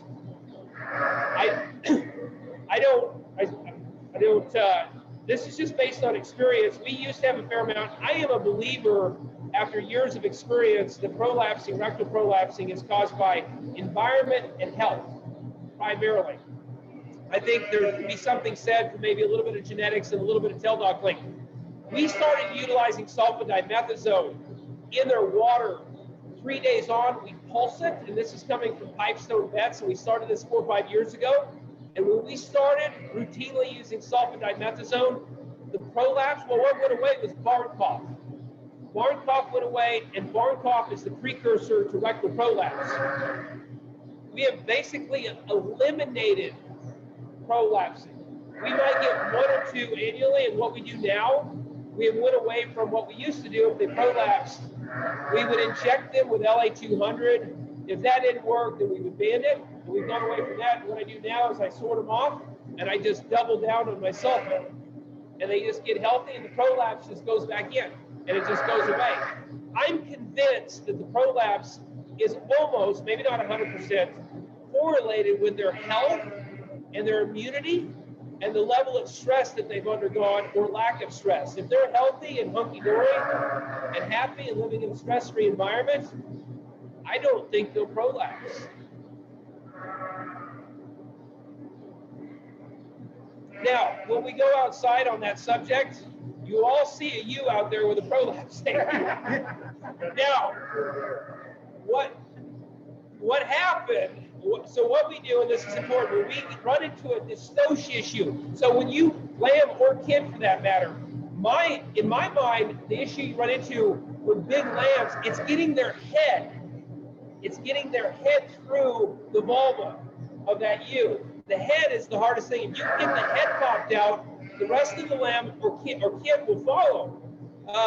What we do, as long as presentation's normal, we have 2 OB sleeves on, and with our non-dominant hand, you hold the feet. If you can get the nose to the edge of the vulva, just sticking out of the vulva, reach into the rectum and pry on the back of the skull through the rectum, and that'll pop the head out. But what happened in the case of this ewe out here that runs around, I know it's unsightly, with a 6-inch prolapse, is that we tore her rectum when we popped the lamb out. He was a stout sucker. Now, amazingly, that ewe runs around with that prolapse. She flushed 16 embryos that way, and she bred back 17 days later after her flush surgery. So I don't do anything about it. It's unsightly to look at, but it doesn't seem to have any effect on her productivity. And I don't want to touch it because it's not going to go back in at this point. If I try to band it, there's probably a 50-50 chance she'll die of colonitis. So I just leave her alone and let her walk around with prolapsing, as unsightly as it is. So, uterine prolapse, something that's not fun to deal with. We've not dealt with that in a few years. I think uterine prolapse is directly correlated with pain and trauma. And if you can reduce the pain and reduce the trauma, I think you can prevent the uterine prolapse. And so the biggest concern is with ewe lambs. Obviously, first timers or 2-year-olds that have never gone before. And if we see that they're taking more time, and then we go and check and evaluate and see that we have a big lamb in a small space to get that lamb out, we'll actually either give them meloxicam or we'll give them Banamine ahead of them actually lambing, so that once we actually get the lamb out, they don't continue to push because of the pain and pinch their uterus. So we try to be preemptive with that, and that's actually been very effective in preventing uterine prolapse. So if you have any urinary problems, standing at 30 days? I have not, however, I keep ammonium chloride on hand, and we drench with ammonium chloride if I have a suspicion, and I give DEX. I also want to know about your coccidiosis prevention. So we feed remits into the ewes, we feed remits into the lambs. If I run into issues with cocci, which I've had 2 cases, typically you'll see cocci at about 3 weeks of age. We use Albon, which is extra label use. When we initially discovered cord on a place, probably 8 to 10 years ago, or discovered cocci on a place, our veterinarian in Iowa recommended Corid. Now, I'm not a veterinarian. I'll do my best to explain what he explained, or what we later found out from Pipestone. So we gave Corid, and we had lambs that continued to die. Well, Corid is more of a preventative. Once they actually have it, and the pathogen is, is really revved up, Corid isn't going to save them. So Albon, the Albon tablets, we utilize 500 milligram Albon at a rate of I believe it's 1 tablet for 10 pounds day 1 and a tablet for 20 pounds on day 2 and 3. And we just use a little bowling gun and put it down them. Another scour that's, occasionally we get towards the end of a lambing group, the lambing barn gets a little soiled or a little bit dirty, admittedly. You might get a little E. coli scour. If you get E. coli scour, that spreads like wildfire. We utilize spectinomycin or Spectogard, which is for E. coli scour. And you can also drench them with concentrated, warm blue ribbon electrolyte to keep fluids in it. We put that down with a feeding tube if you get E. coli scour. And you can tell by the color of the scour and the stage that they get it. Do you do CDT shots at 30 days? I do, I read as much as I can, and Dr. Kennedy says you don't have to, but I do it anyway. I'm a warrior. When those lambs are really ramping up on feed, it makes sense to me. Go ahead and do it.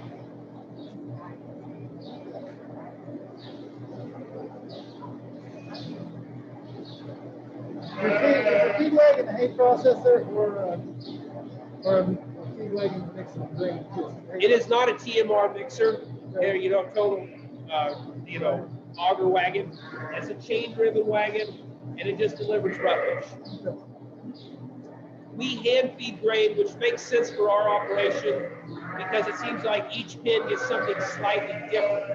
So that, in terms of grain, so that makes the most sense for us. So the mince, does it require a feed directive? No, we buy goat feed. Our U supplement is labeled for goats, and our lamb feed is labeled for goats. It doesn't have too much copper in it to affect you at all. No. It's like our lamb cream, the label is called Loco Goat Cream. Loco stands for low copper goat cream.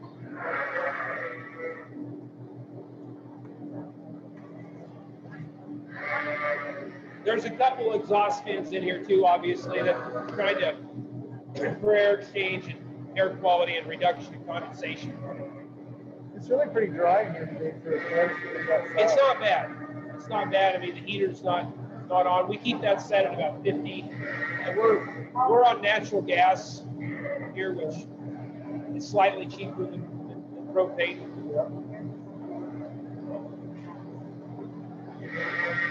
I'm gonna get a picture of your creep feeder here. There's your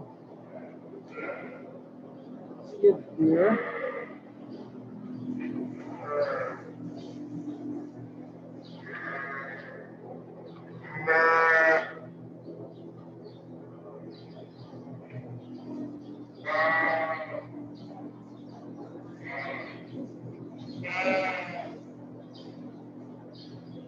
There's a lot of changes.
There is a little extra expense for texture feed, but again, for our operation, it makes sense to help make sure the lambs like the smell of the molasses. They go to the feed and start consuming a little quicker. Our product that we market is sold pre-weaning, and so it's important that they stay in decent shape. And we utilize a Cooper feed out of Beauty.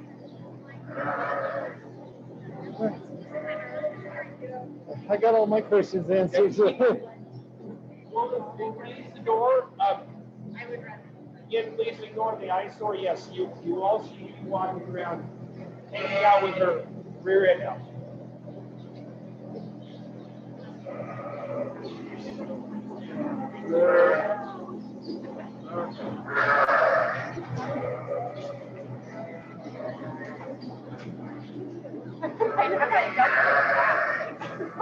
If you're open, this is a whole different.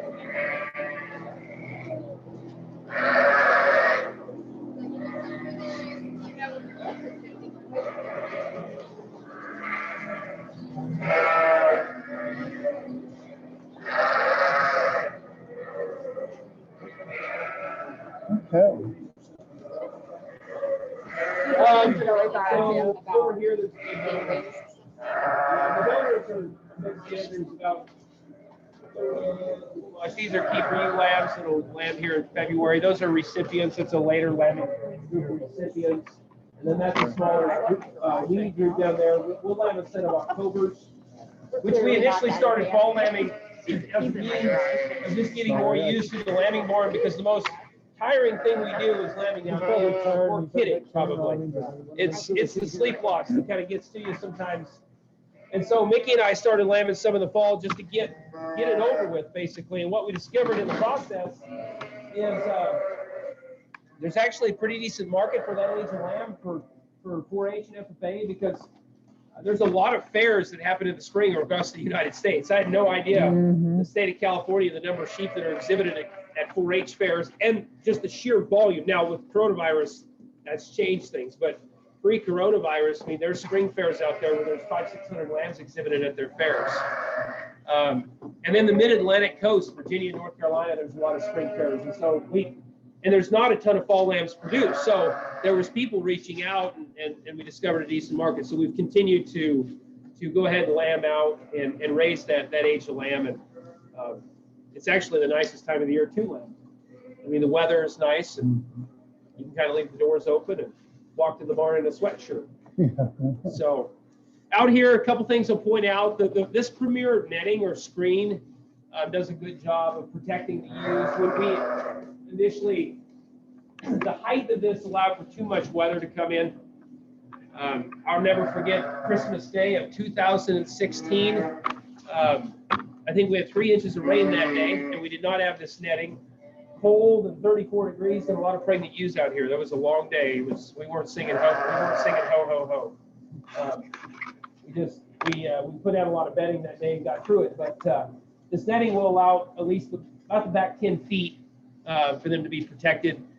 You know, in the summertime or the wintertime, excuse me, that sunlight's pretty important. So it still allows for the sunlight to kind of filter through, and it keeps the moisture and snow out. We are going to extend and create a little bit of a canopy or an awning here. That's some of the material setting out here, because these bunk lids are kind of a short-term solution to keeping moisture out of our bunks and keeping me from having to shovel bunks every time we get a big snow or a big rain. And they're fairly effective, but they're not long-term because this treated lumber warps, and then that creates issues. So.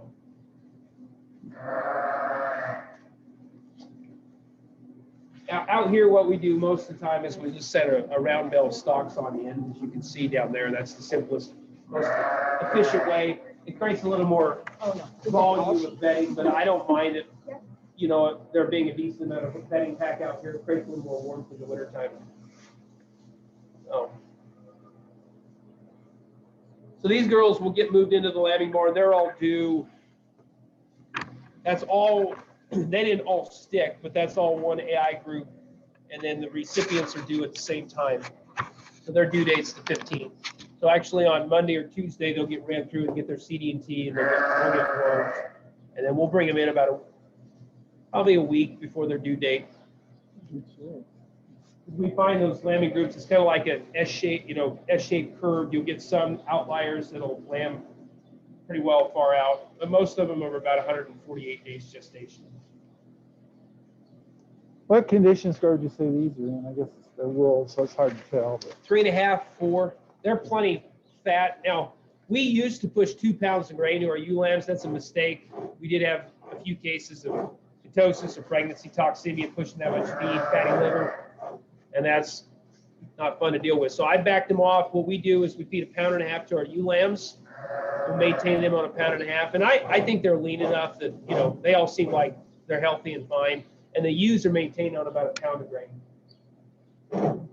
Like all these girls are on 1 pound of grain. The wean ewes I keep on 0.5 pound of grain because I feel sorry for them, even though they can probably survive on no grain. They just look cold, so I feed them a little bit. Plus, they're thin. They got weaned in December, so they don't have much to protect them on these cold days. And on these days where there's no sun and you get a little breeze on this south side, it's the worst kind of day out here. If the sun comes out, these sheep do great.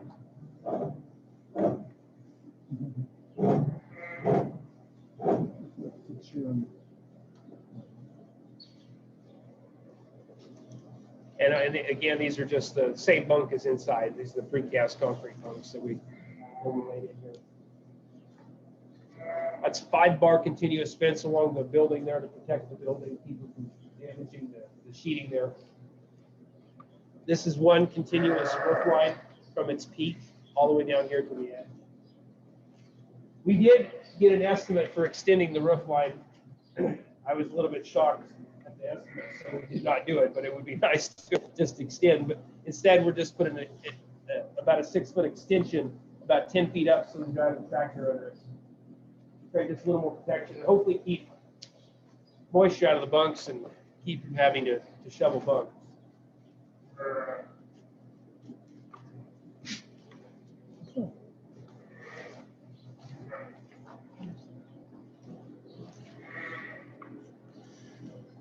What other, you see some sparrows, which they're not the biggest deal in the world, but it bugs me that they come in and nest and they can spread E. coli and things like that. That is one issue with this netting is the sparrows have discovered it's a nice place to roost and put their nest in. So I get the ladder out. Periodically, we have nest removal and try to minimize those things. We've managed to keep most other species of birds out of here. So do you ever graze these in the summer, or are they always right in here all the We time? don't have any pasture. So Okay. the family farm includes, it was ground out here. There's 5 acres here on the yard, bale storage. We do have a 1-acre lot, which will dry lot. Once we get our October lambing ewes pregnant, we stick them out here just to basically get them out of the way. Okay. Now, this works well for us because we do so much shoot work. So we used to run ewes on pasture, but we're constantly running ewes in and giving shots and doing cedars and checking seed. This makes sense for us. Plus, financially, it makes no sense for us to convert this productive corn and bean ground into pasture, and we can't afford to take it out of production and lose the cash rents. It's very valuable, and so the land payments are cheap. So it actually makes sense for us to do it this way. And pasture, obviously upsides. I actually prefer this. I don't deal with Parasites. parasitism. I don't deal with sheep limping. I don't deal with bad eyes. Hardly ever at all. And we dealt with some foot issues, scald. We did a long time ago have a little bat with foot rot, which Zactran was the go-to there. But we don't, we get a little moisture in the pin, so occasionally you might have a ewe hold the foot, but it's rare. So there is, and it's just a lot easier to set a gate and run ewes through the chute as to happen to bring them in off pasture. Because our shots have to be done 12 hours apart. So we give shots at 6 p.m. and 6 a.m. and 6 p.m. So going out in 80-acre pasture, and you got to go out, get up at 5, and you got to be out there in the dark at 5:30, and then inevitably there's dew on the grass, and so your feet are soaked, and trying to get the ewes in, it's a pain. What is your shearing schedule? We do twice annually, which I'm a little bit OCD. I don't know if it necessarily has to be done twice. I just don't like looking at ewes with more than 6 months regrowth. It gives me, I can better gauge their body condition being sheared twice annually as well. So our shearing schedule is May and then the end of October. It allows for, a little bit of regrowth for protection. Obviously those that are being housed out here get a little regrowth. And then it's done about the 1st of May, so you get a little bit of regrowth because obviously that wool, that insulation from the wool helps to cool them in the summertime too. And the biggest thing is I want enough regrowth in the summertime to keep the mosquitoes off them because my other big fear is Cache Valley. Oh, yeah. And we do pour every 30 days, but I don't pour within 15 days of their AI dates. We have actually poured within 30 days post-AI, which is said to be a no-no, but we're extremely careful because those pregnancies are very fragile 30 days post-breeding day. We don't push them at all. We'll let the ewes out of the pen and let them walk into the alleyway. And we don't pressure them at all when we go to pour them, say 10 days after breeding. And we use Boss. Okay. It's permethrin, I believe. Yep. So what, I think you answered this, but what have you used to get rid of the wild birds that you have found to be safe and effective? So bird glue, I will give sparrows credit. They are smart. There's Eaton Corporation makes a bird glue. It's a bit of a mess, but I tell you what, it will take out a lot of birds. It's fast. So you watch them and you see where they roost. So they like to roost when we have the louvers open on the ledge of the louvers, and they roost on some of our paneling in there. So what I did is I ordered a couple cases of that, and initially I put it all over the place, and then when I came out several hours later, I think we took out 50 or 60 of them, just like that. Now, It only happened once. it only happened once because they sent the message to the rest of them, hey guys, don't land here. And then you have a mess, unless you want glue on all you, so then you'd have to scrape it up. So it's a little bit of work, but we wiped out 50 or 60 of them like that. The other thing that was effective for a day was a sparrow funnel trap. You bait them with some grain on the ground, and then you stick your funnel trap. And one day I came out, I baited them for about 3 days, and then set the trap there in that spot. I had like 15 or 20 of them in there, but that was it. They learned. After that, they told their buddies, no, hey, don't land over here. And the other effective means is I have a pellet gun, and on a slow day, if I don't have as much going on, what I'll do is I'll chouse them into the lambing section of the barn, which you have to be a little careful so you don't stir your ewes and cause a stampede.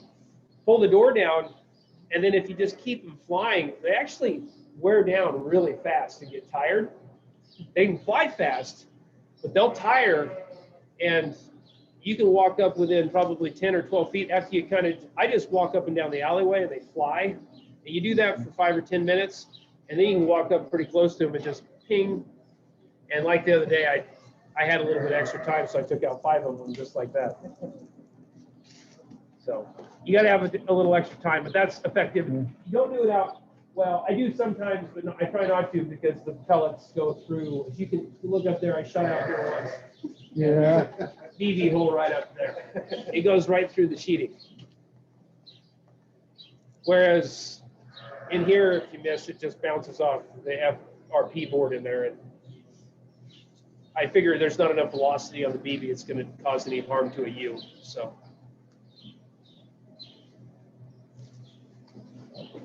Yeah, and luckily, I think the pigeons have stayed away. Mainly just the darn sparrows. I don't think they need to eliminate them. I think they do some good. Maybe they reduce insect population, but they are an invasive species. I read some Englishmen decided they wanted to bring them over with them in the 18th century because they like to listen to them sing. I'm not a fan.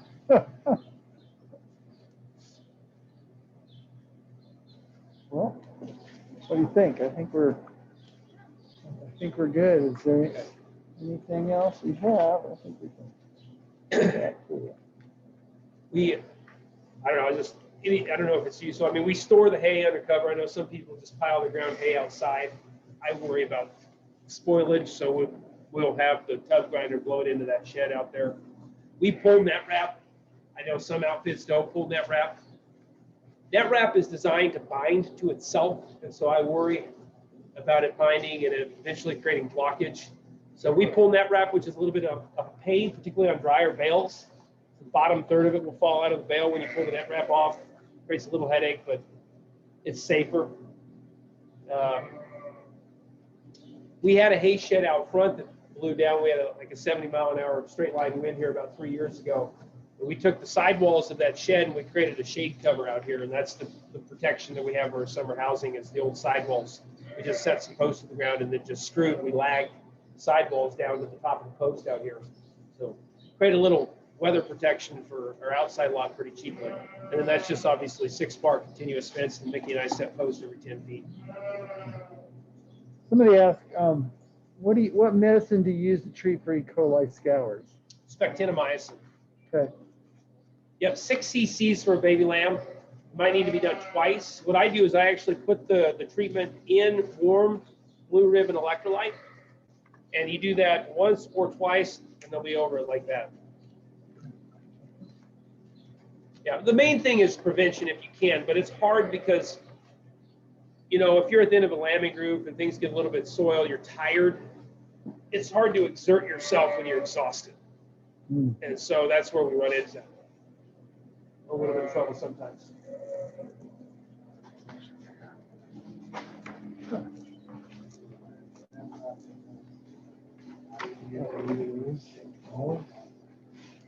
And then I'm going to go here, take a little picture of that. And I thought I'd get a picture of his covers. I thought that would be interesting.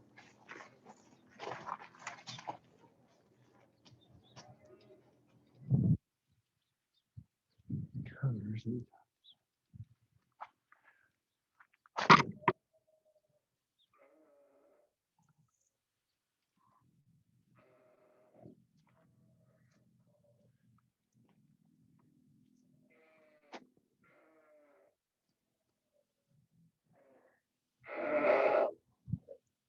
Okay.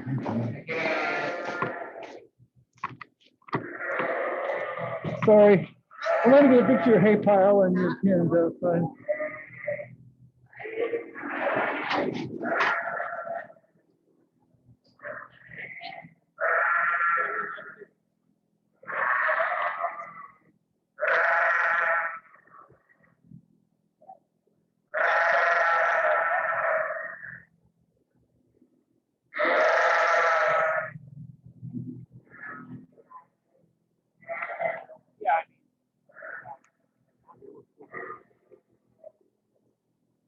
Thank you so much for doing this for us. We really appreciate it.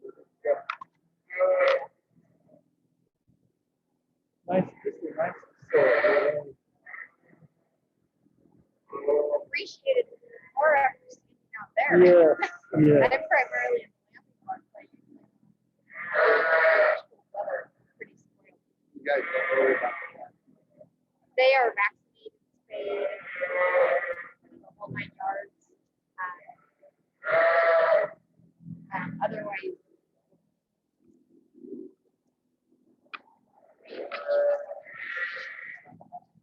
I gotta go put a battery on this thing. It's like running dead. So can you help me out the door and I'll go. Yep. Rebecca.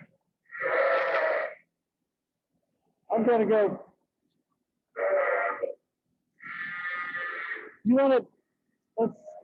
Can we give these guys a hand and thank them for their hard work here?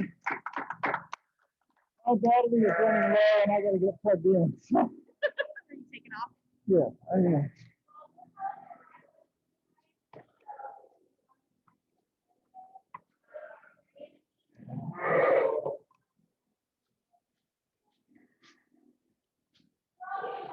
think I'll be okay for a little bit. It's this, you need to plug in the battery as well. That's the only thing about this.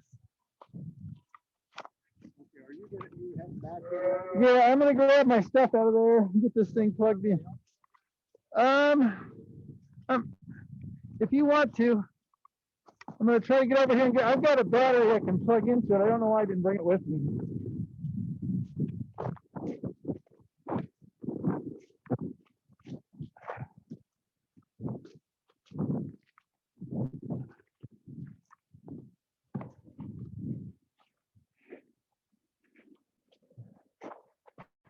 Once it goes dead, it goes dead.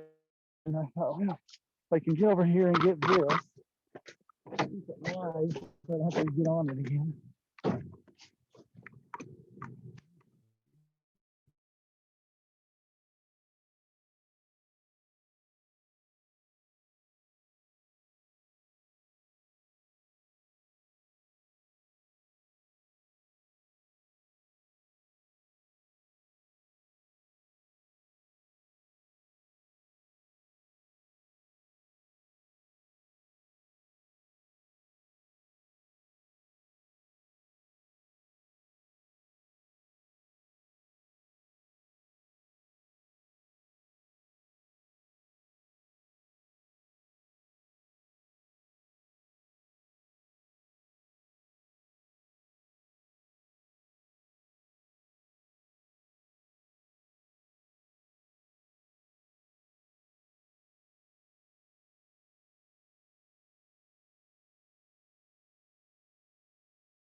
Yeah.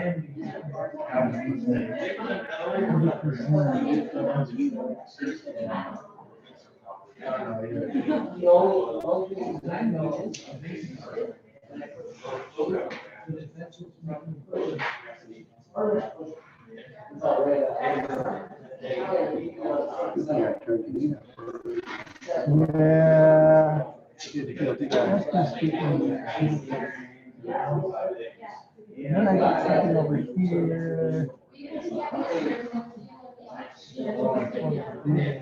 Still not very good.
Are you on before me or after me? I don't even I think remember. I'm last.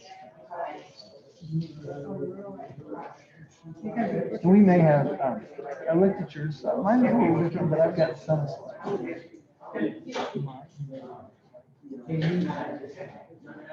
I didn't really, I just kind of put something together. I didn't really know. It looked good, it looked Okay. good. I want to just, I think I want to do, don't I want to just do that display? Yeah. Okay.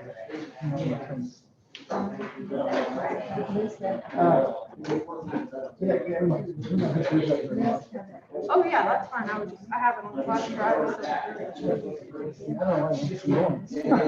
What? I said, I don't know why it's going. Oh, you're good. I think we're still on.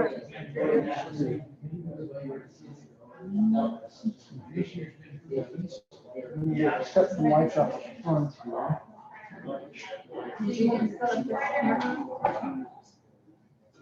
Yeah, so right now I'm on speaker view. So what everybody's gonna see is this and this. I don't think we'll see anything on that camera until like in between. That makes sense. Are you screen sharing this presentation for Zoom or no? Yes. Okay. Yes, yes. I just shared it, yeah. I think we're gonna check. Yeah, Zoom. Make sure I'm on. No, no, I hadn't picked it up. There we go. Now we're on. Thank you. Well, just, and then when you get in a hurry and you're trying to make sure. I need to do this view.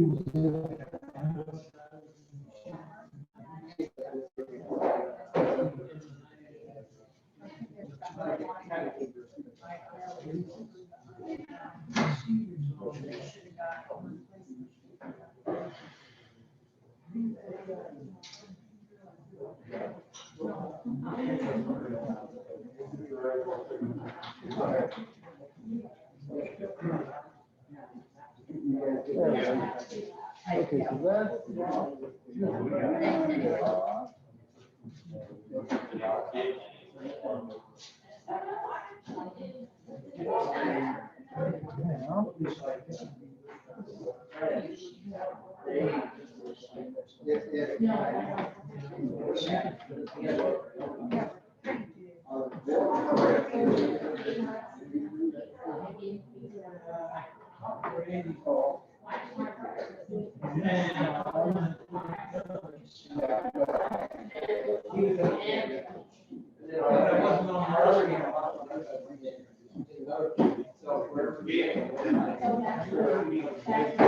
Thank you.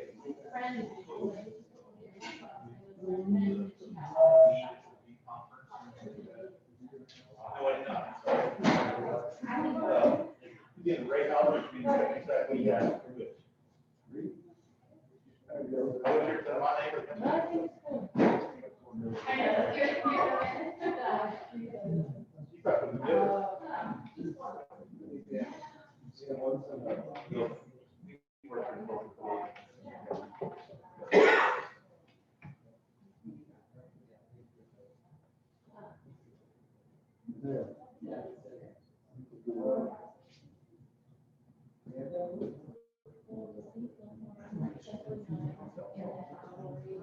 Okay.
Yeah. We had a 5-day rotation last semester, so we had basically. So- today, and then- I guess we're ready to start. We'll get, so if you didn't get a folder I've got, I can send you email one, just let me know your email. If you've got one, hopefully I have enough for everybody, but I'm not sure. So, just let me know, I can send you one via email. Of course, my name is Randy Singer. I talked to you earlier. Doing this virtual thing has got me a little bit, like, I feel like my head's cut off sometimes. So if you see me running around, just stay calm, I'll get it. But it's new to us extension people, but it seems to work well, especially if people can't come. So, and right now with COVID, there's a lot of people who don't want to show up at places like this. I'm going to take my mask off because I'm going to stay 6 foot from you. Let's introduce Rebecca. She kind of helped me do this. Like, hey, I could have done without her. She's been a great help for us, and she's the director of the Nebraska Sheep and Goat Producers Association Board. I'm on the board just as kind of ex officio to help with education. So Rebecca, go ahead. Hi, I'm Rebecca Fletcher. I am your Eastern District representative. This will be my 2nd year on the board. What? You've been very active. Oh, yes. Yeah, I have been. And this year we just kind of have a bunch of stuff coming up. I don't know how many of you have been to any of our other stuff before. We've been kind of quiet in the last, since, I don't know, last 5 years, I'd say. This year alone, we have 7 different projects in the works, and we are definitely highlighting goats a little more this year.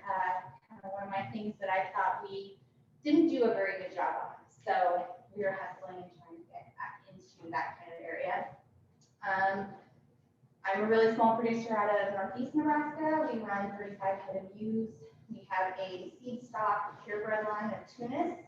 And then we also run a commercial line of Polypay, which we then bring to either Dorset or Southdown, depending upon which avenue I want them to go, whether it's meat stock or whether I want to go seed stock to somebody else who wants to buy a ewe.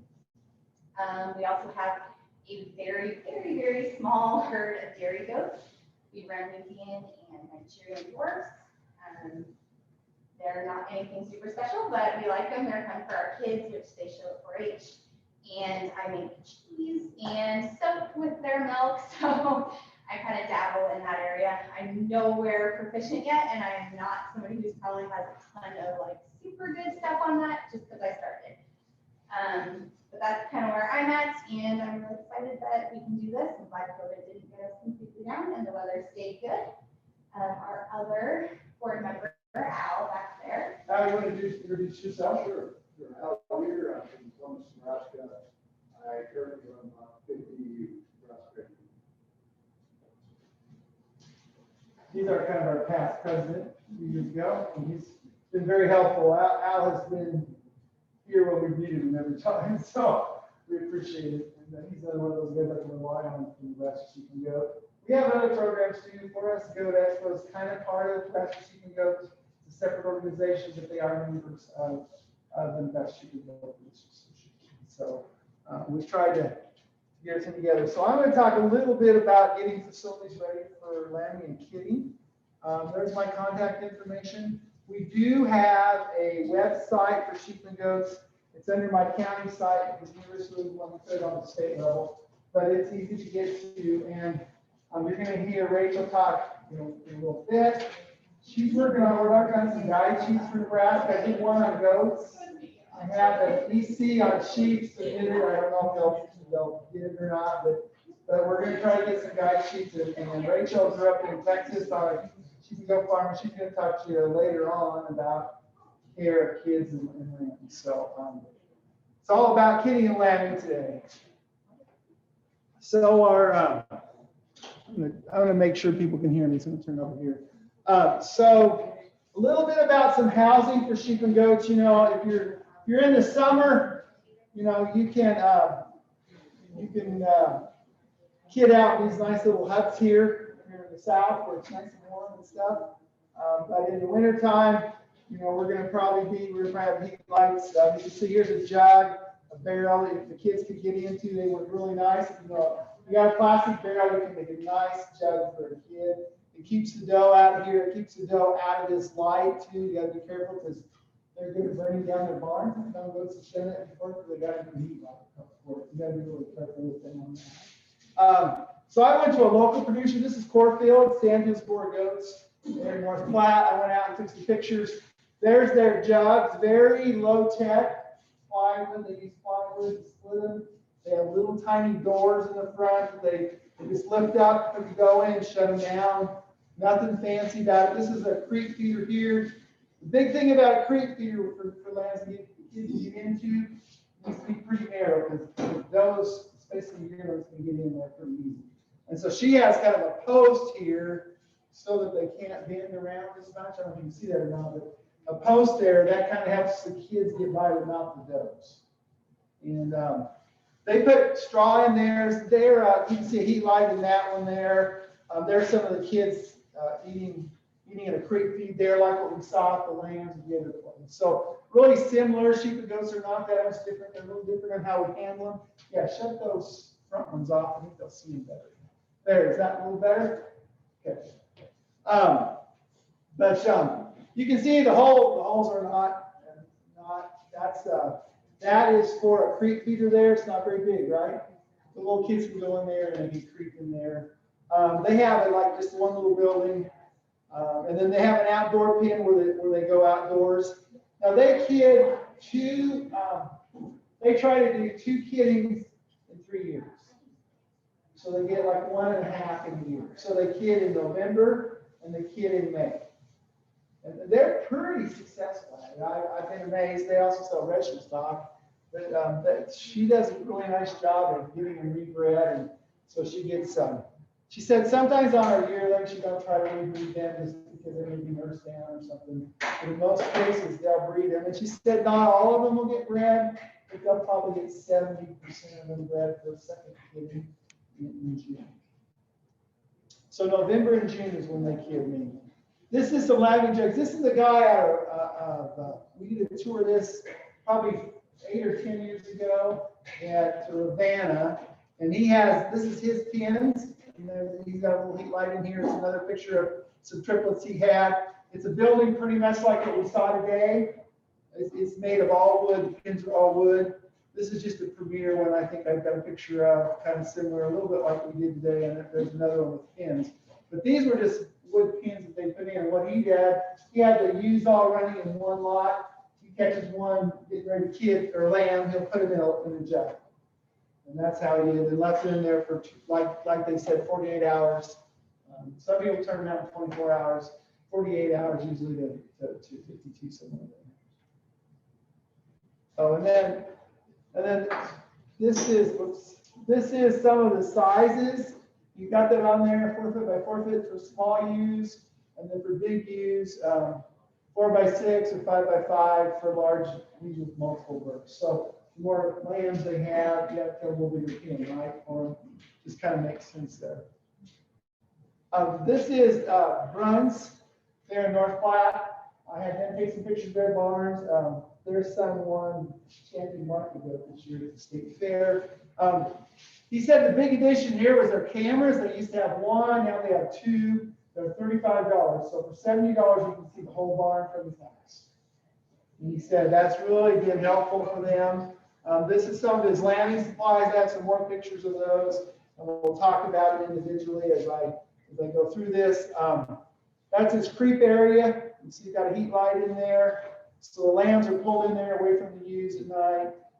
In the same way with that goat producer, she didn't have she's got a light in there. Instead at night, the kids are going away from the mom, and they just kind of go to where the heat is from the light.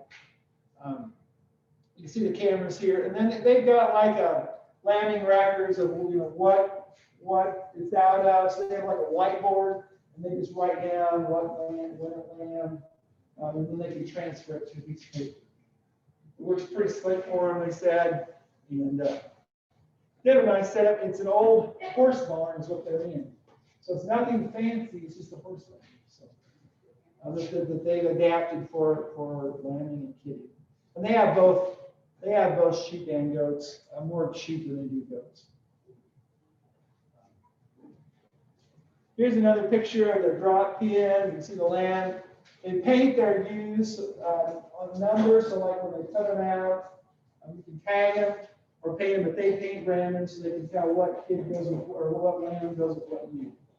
And that works, he said, pretty well for them. There's their jug heaters where the kids can get, or the lambs can get away from the ewe. And just some of their pins here, their jug, and you can see they just have the hanging feeders. In this pin we actually got. But this is their drop pin, is where they move them out away from their jugs. And then I had one on cleaning, a video on cleaning. We'll see, we might show a little bit of it. But again, these are those barrels with holes cut in them with the heat light in them. Work really well to warm lambs up when it's cold like this. Depending on, if you're kidding and it's 10 below zero, and you have a lot of real warm place, these really work well. And if you don't have something like this, you might actually lose the lamb. Let's see. I'm going to show just a little bit of this. This is off of YouTube, so you get it on YouTube.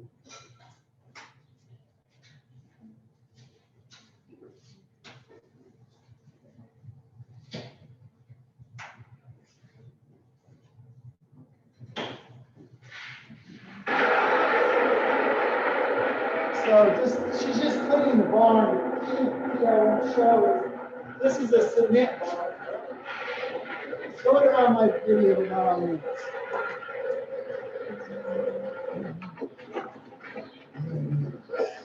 Really regretting doing this tonight.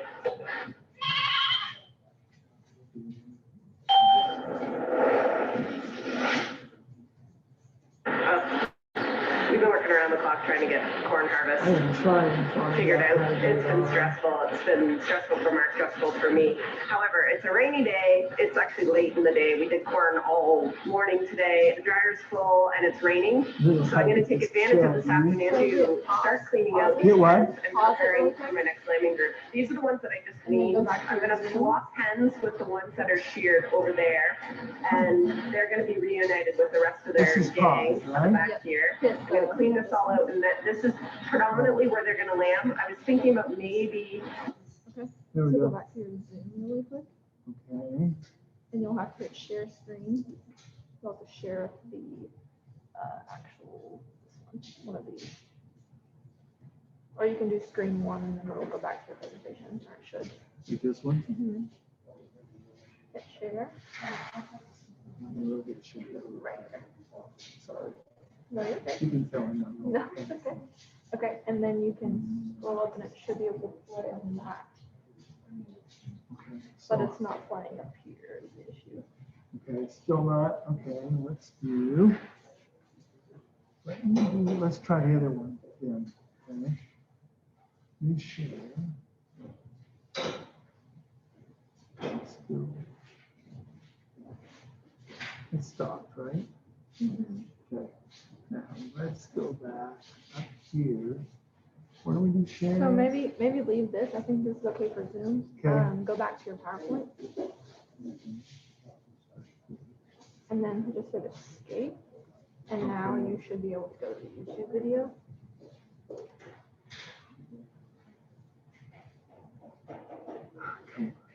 Control click.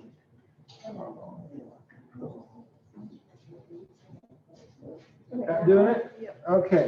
And then I don't know, make sure it's still showing. You are screen sharing. I think it's on there. Thank you.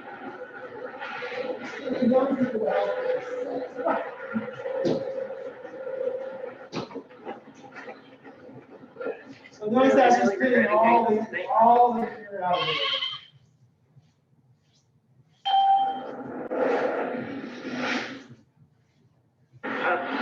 We've been working around the clock trying to get corn harvest figured out. It's been stressful. It's been stressful for me. However, it's a rainy day. It's actually late in the day. We did corn all morning today. The dryer's full and it's raining.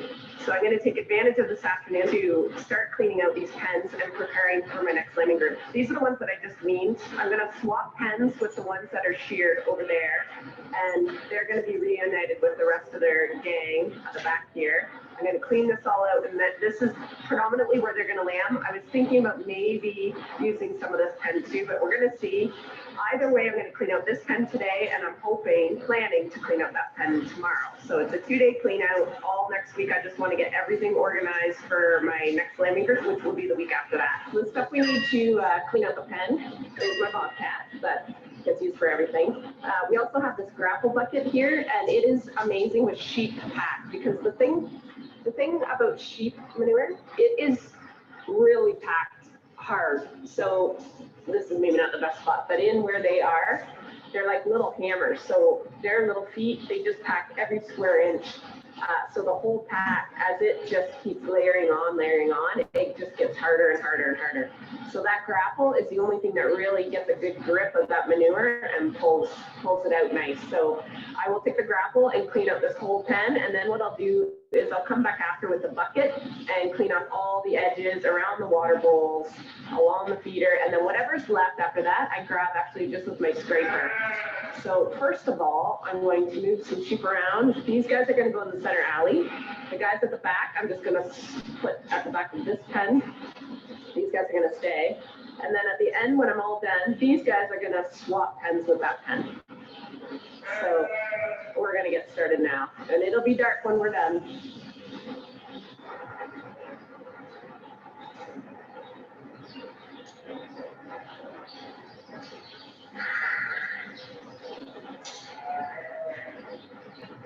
He's really excited to do that.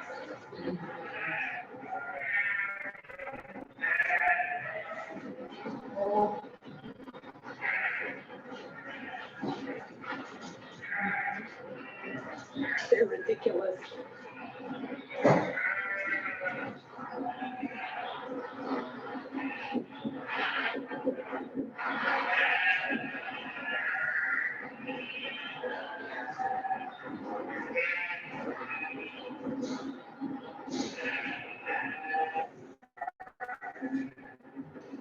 Surprisingly high. This is the checkers game where grandson and granddad will bond. This is the pool where cannonball.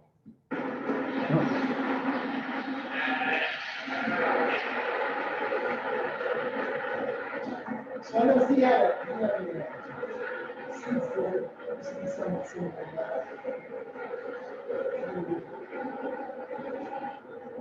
Yours is gone. So if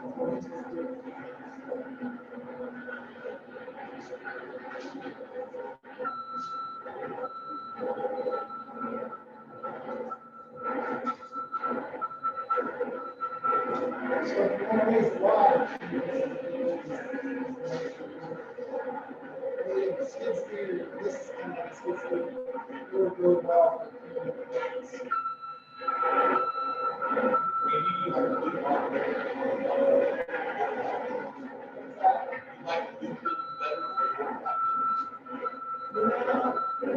It's all on.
Okay, we're gonna try and do this one.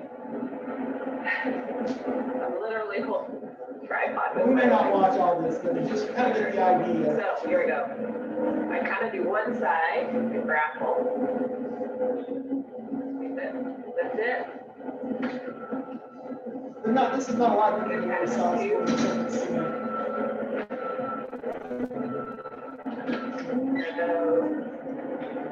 Kind of pile it on this side. She's got a new piles in that side. And then she can put it on the feet.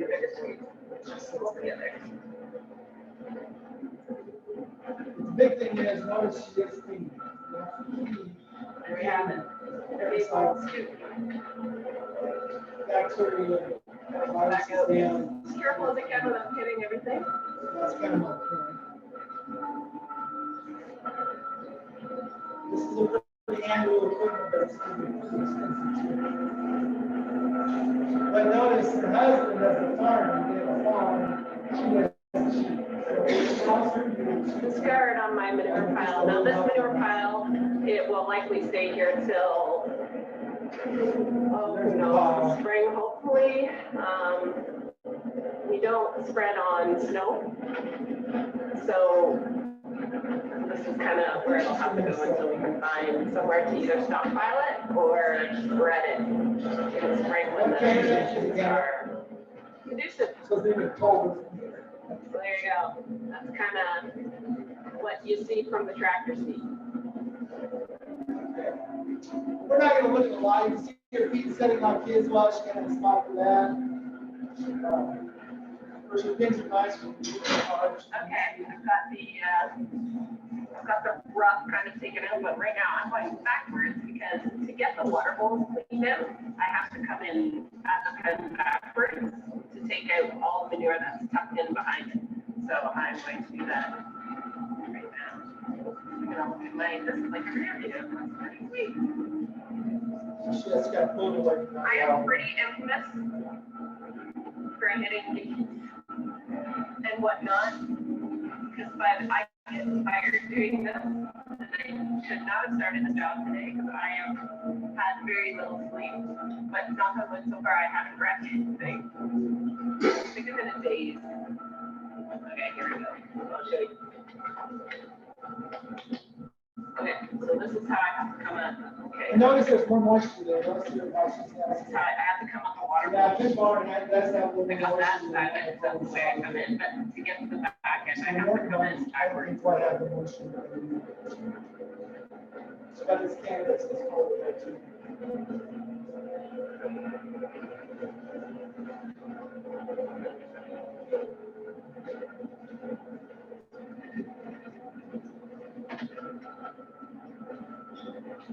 So weird.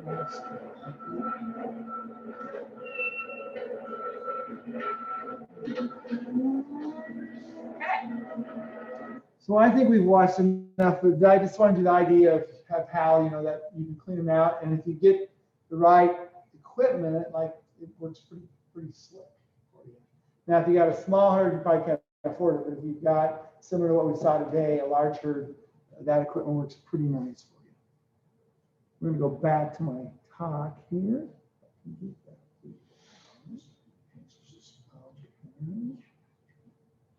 Let's go to the next one. Let's start from there. Okay. And let me make sure that this is sharing. I'm going to make sure that it's sharing here.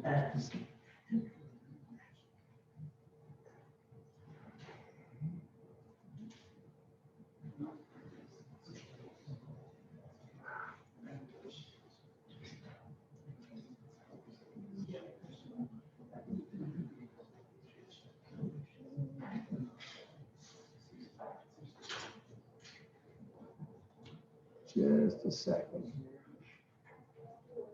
I don't know if they're going to be able to see this. Okay. Well, we're going to get off of her. So tell her that we're going to go back.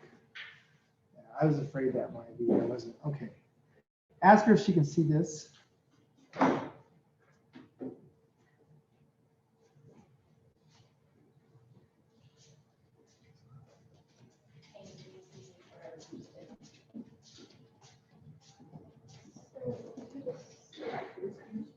Okay.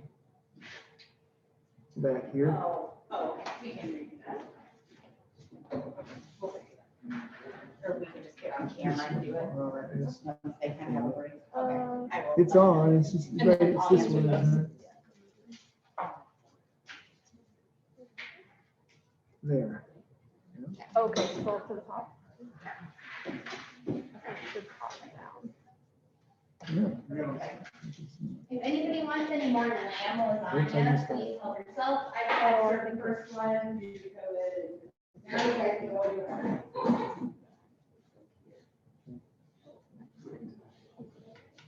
We can. Oh, really? You want to clear it out? Yeah,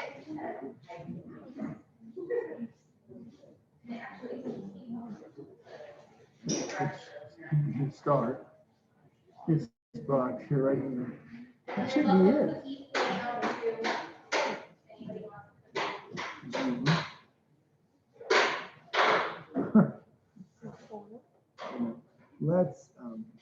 Let's close this. Maybe that's why we got too much open.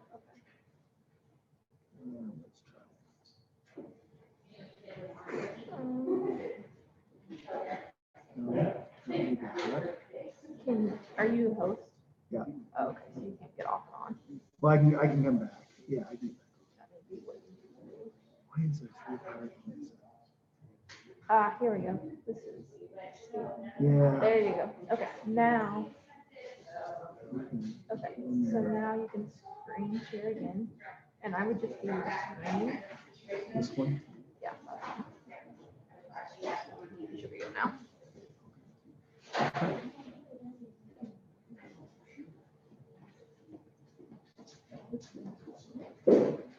Okay.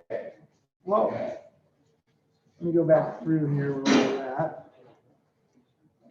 Okay, there we are. So we're back now. So when we're looking at getting our facilities ready, know, thorough cleaning of the facility before kitting and landing is really important. And as you saw, she was cleaning it all out. When she got done, there was no straw manure left anywhere. She even did it with a shovel. And she cleaned it. So after you're cleaning and bedding it in the stalls, you need to disinfect before you put bedding back in with a disinfectant. I've got one here. Stands, another one. Some people want to use barn line. Regular barn line will kind of hold the moisture down, but it really doesn't do much for bacteria. But the hydrated line here, it will kill some of the bacteria for a while. And so if you're going to use lime, I would use the hydrated line. Now, it's not much fun to work with. It's really dusty. I wear a mask. But it does help with bacteria. I looked at the study where they looked at lime versus hydrated lime. The lime did nothing but control the moisture. Nothing but control the moisture. The hydrated lime actually killed some of the bacteria in the research lab. So if you're using it, I would recommend the hydrated lime because it's more effective for helping out. If you can place your pins in the sun, let the sun hit it. Again, sun's very disinfectant. If you got a power washer, if you spray them on good, that's good too. Not everybody has those, but just a good cleaning on there won't hurt. Or you can get the hose with one of those things you have soap and you can just put a little pressure on it, kind of clean them off. That's just going to help you. Anything you can do to get that bacteria, get that manure stuff off of those pins is going to help you in the long run. You want your shelter free of drafts and have good ventilation. Notice he had fans in his to keep things moving. That's important. If you close it up too much, you're going to have pneumonia problems. And then you'll see it pretty fast. And then check heat lamps to make sure they are working and out of the U of those grease. Because every year we hear the dough barn that got burned down or sheep barn as the dough got into the cord. So make sure those cords are out of the way and that you can't knock that heat line around either. And that's why those barrels work really nice. Or just like some of those cornered off areas. We used to farrow pigs and things like that. We had the same things. Just those edges with heat light in them where they can't get to them. The sow would do the same thing. You can make that incubator, like I said, with a barrel and a heat light in it. It works really good if you get some of these barrels and just cut a small hole. Well, that heat just attracts those baby lambs, those baby goats right to it. It keeps them dry, make sure it's clear ahead, and make sure that the light's clear of hay, it's not too high in there, and prevent the dough from getting horns into the bulb. That's a problem, especially with goats. Not so much with sheep because they don't have horns. Keep ewes with their lambs in jug pens for, most people recommend 2 to 5 days. I think he said 24 to 48 hours. So, and that's what Corfields do when I talk to her. I think Kelly and them keep them a little longer. They keep them 5 days before they move them. But you want that mother to bond with that baby before you move her out. I think that's the key thing, make sure she's bonded good. Bedding provides warmth and comfort. There's various types of beddings. And I'll show you a slide which ones tend to be more water absorbing. Sometimes the wood shavings and wood chips cause problems with wool use.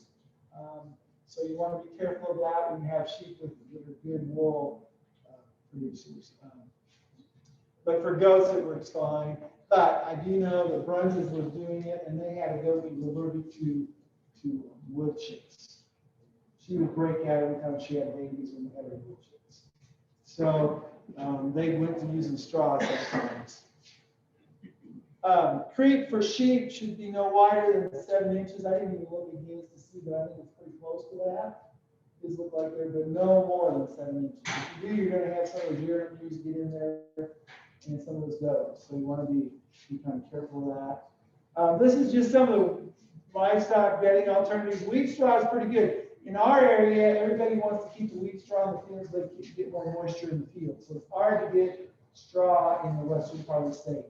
Some people still do it, but boy, it's tough because they're trying to help their hold more moisture in their fields. So you can't always get people to do it. But most of the people that I work with use wheat straw or they use the wood chips.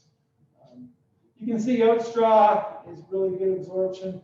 The trouble is a lot of people use oats or baled oats to feed cattle because they like it too. So, but it's a very good one. Hay, again, hay is a good bedding too. It's what it has in it that can be a problem. Sometimes there's cactuses and things in there that you may not want, but it works. Shavings, I should say shavings, not savings. And then corn stover. He used corn stover in some of his for bedding. And I have a lot of people that use corn stover. We have a lot of it baled in the western part of the state because the feedlots use it quite a bit. And so you can get it somewhat reasonable. You used to be able to get it even more reasonable than you can now. Sand, yeah. On straw, I mean, on straw, we use a lot of straw in Kansas.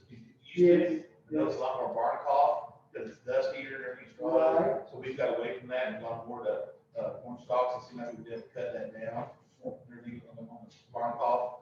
So if corn stalks in your area, I think it's a better than, maybe not Jordan there as well, but it's probably better. Not as dusty. Yeah, not dusty. Well, and in Nebraska, we have a lot of corn. Like, no matter if you go east, west, wherever, you can find corn stalks. So it's really a good one. And, yeah, I have quite a few goat producers use it too. So that's good to know about that. If they have less trouble with cough, barn cough, corn stovers is the way to go. Peat moss, I don't really recommend that. That's on this list, but this came out of Canada. But they did the work on it. So it kind of tells you where the absorption rate is. And see, corn stalks, if you look at it, 2.5 versus 2.1 for wheat straw. So this is good for absorption, really, according to this they did research on. And then space requirements, depending on how many lambs they have, can make a difference on the size of the space you need to give those sheep. And that's this handout is in your handout there. This is square footage, and this is 160%, 190%, 220. So you can do the same thing for kids. You've got, it's going to be real similar, be a little less for goats because they're all small. That makes sense. And this does not include feeder or water space. You need to add that in. So let's talk about preparing a lambing kit. Kitting and lambing kit beforehand, and he showed you his. A lot of people like this Bosey, they call it. It's basically selenium for white muscle disease and vitamin E. Most producers that I work with get a shot of that, and well, not everyone, but a lot of people do. Give them an injection. Now I have a tube of stuff you can put in their mouth from the vet supply in Kansas. It's supposed to work pretty good too, and I'm going to give that away. So somebody can have it to try it, see if it's any good. But it's just you put it in its mouth. Yeah, right there. Rachel's got it there, and it's pretty. People tell me it works quite well. You just don't have to inject in that way. As long as you can get it in them, that's the key. As long as they get it in their mouth and they swallow it. If they don't, you're not really good. This is just a tuber here. He showed you one of those in his operation. The man with the little red tube here. And like he said, different sizes for different types of babies. If you've got a baby or if you've got an older lamb that you want a tube, you might want a bigger one. This is iodine to dip the navels. I didn't ask him if he dipped his navels. Did you say he did? Okay. So that's really important to keep that navel ill down and keep bacteria stuff from getting up inside that navel. So and it's really reasonably priced. Disposable gloves, of course, he said he wears gloves on a lot of things, but if you're a female and you're working with ewes and does, and you do anything with the reproductive tract, you need to wear gloves and you wear long gloves. Because there's diseases that could cross over that could affect you. And it can as a male too, but especially a female because of abortions and things like that it can cause. So you always want to wear gloves when you're working with ewes. Feeding tubes for me as a slingshot, the towels dry your kids if necessary, if they're cold.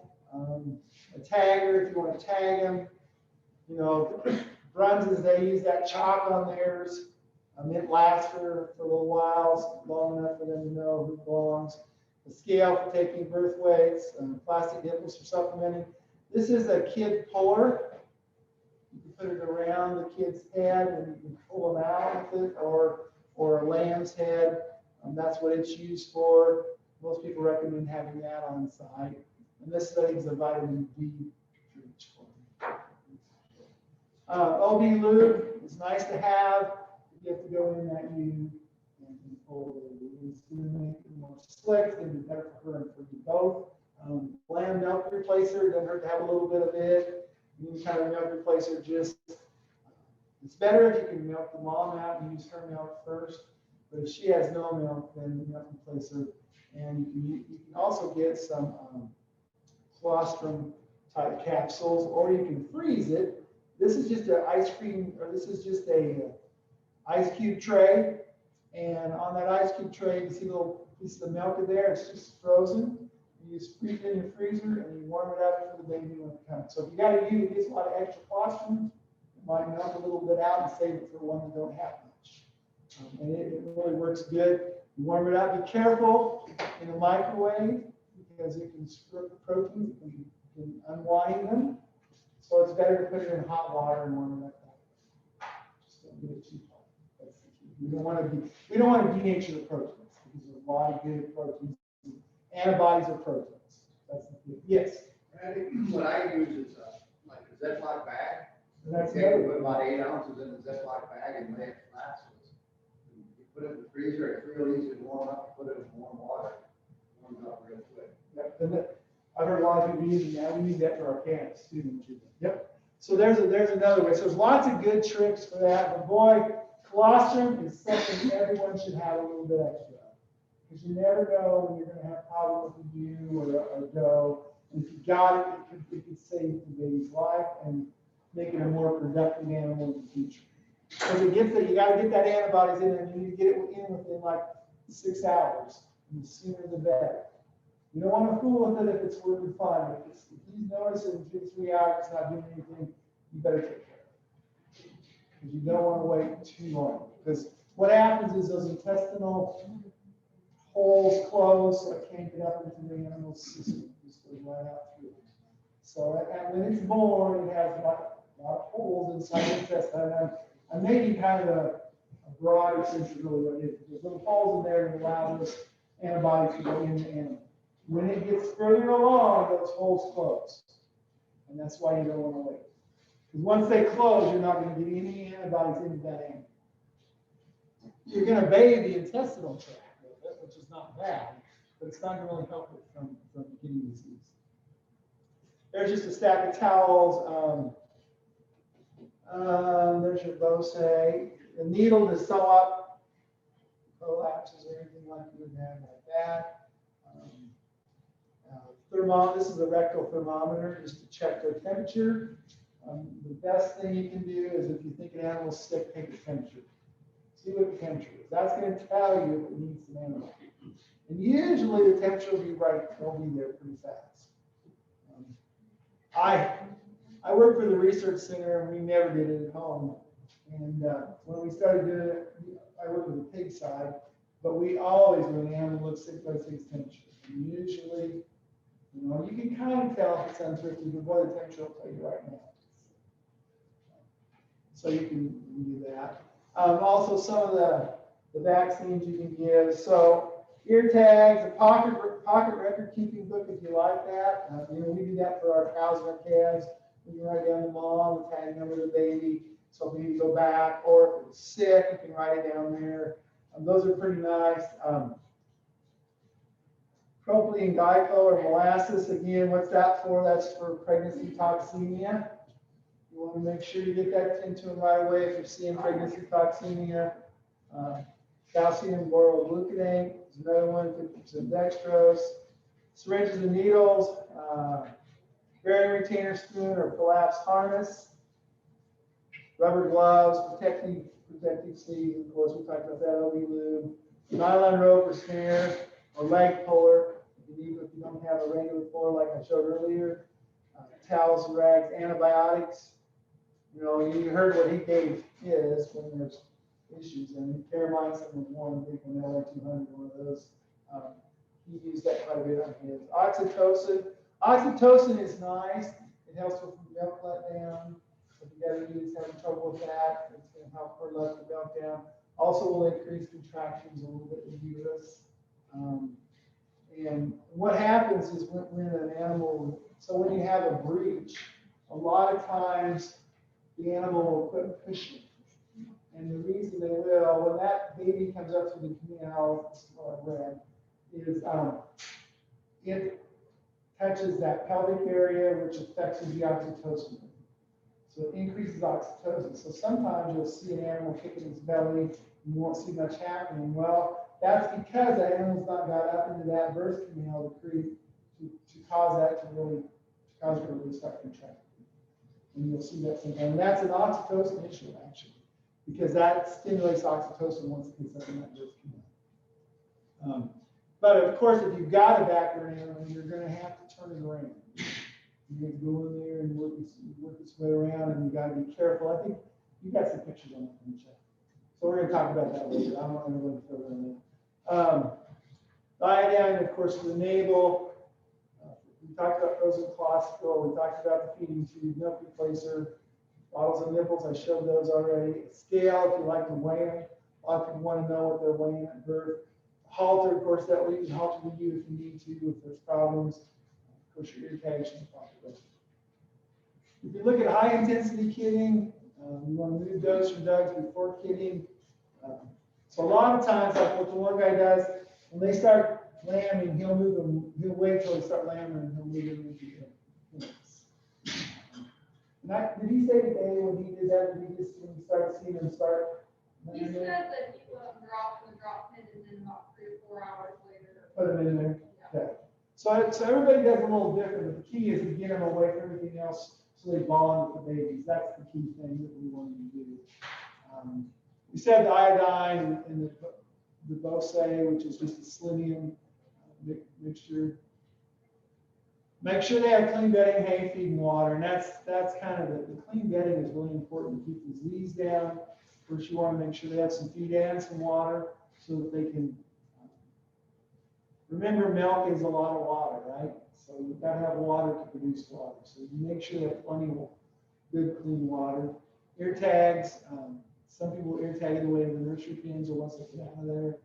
And some people wait because frozen ears sometimes. In the nursery pen, 5 pounds of alfalfa, 2 pounds of hay. It's just one suggestion. That's not anybody special. That's just what they recommend. This person. Make sure pasture had nothing on it for 60 days. So when you put them out if you're going to put them out in the pasture, why do they say that? Parasites. 60 days helps kill the parasite in the pasture. So you want to make sure that when you put the kids and moms out, you put them out on a clean pasture if possible. It's been at least 60 days since you had anything. Deworm all those out of the kidding pens. Why not deworm them in the kidding pens? It's because they're putting those worms out in the pens. You want to worm them before they get in those pens. You're not putting those resistant worms out. Yep. Are they having trouble hearing me? Yeah. I'll come over here. Maybe this way I get close and everybody can still see. In the nursery pens, I said that make sure pasture 60 days. Again, that's a parasite issue. But if you're inside on straw, notice he didn't have a lot of parasite issues because it takes grass for those parasites to crawl up on. You can still get some if animals are getting in the bunks and stuff. Notice his bunks they couldn't get into. Well, there's a reason why you don't want them in there. And goats are bad about that. They want to crawl right inside. So my one gal, what she does, she used to have the round on the top to keep them out, but she just cleans them out with a scraper every morning because she said never fears I get one of them in there. But she said if I don't, I have problems. I get coccidiosis and other issues. So you really want to make sure you clean those bunks out, those kind of things. Of course, Make sure colostrum in the first 12 hours. I like it in the first 6 hours. Because as you wait, like I said, those holes start closing up in the intestine. And at the rate of 5% of body weight, so that's about 10 pound, a 10-pound lamb would be about 8 ounces. That's kind of a figure. I don't know how close I am. I found this in research. That's what they said.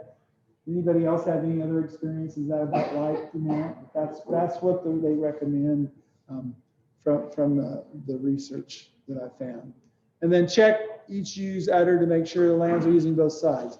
So if you've got a caked up side, she might have mastitis in that side, make sure that kid is nursing both sides. Otherwise, you might lose that section of the udder. So double check it, make sure that he's doing both sides. If he's not, you might want to milk out some, try to get him to start nursing on that side. This is just a picture of a lamb nursery. These are orphan lambs. I'll show you a picture later on. They've got them on milk, nipples, and some of them are heated, some of them are not heated, but they're raising these off the moms. They've got a special pen for them.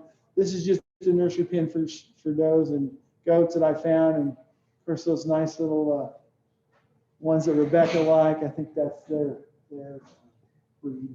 Nigerian dwarf, I think those are.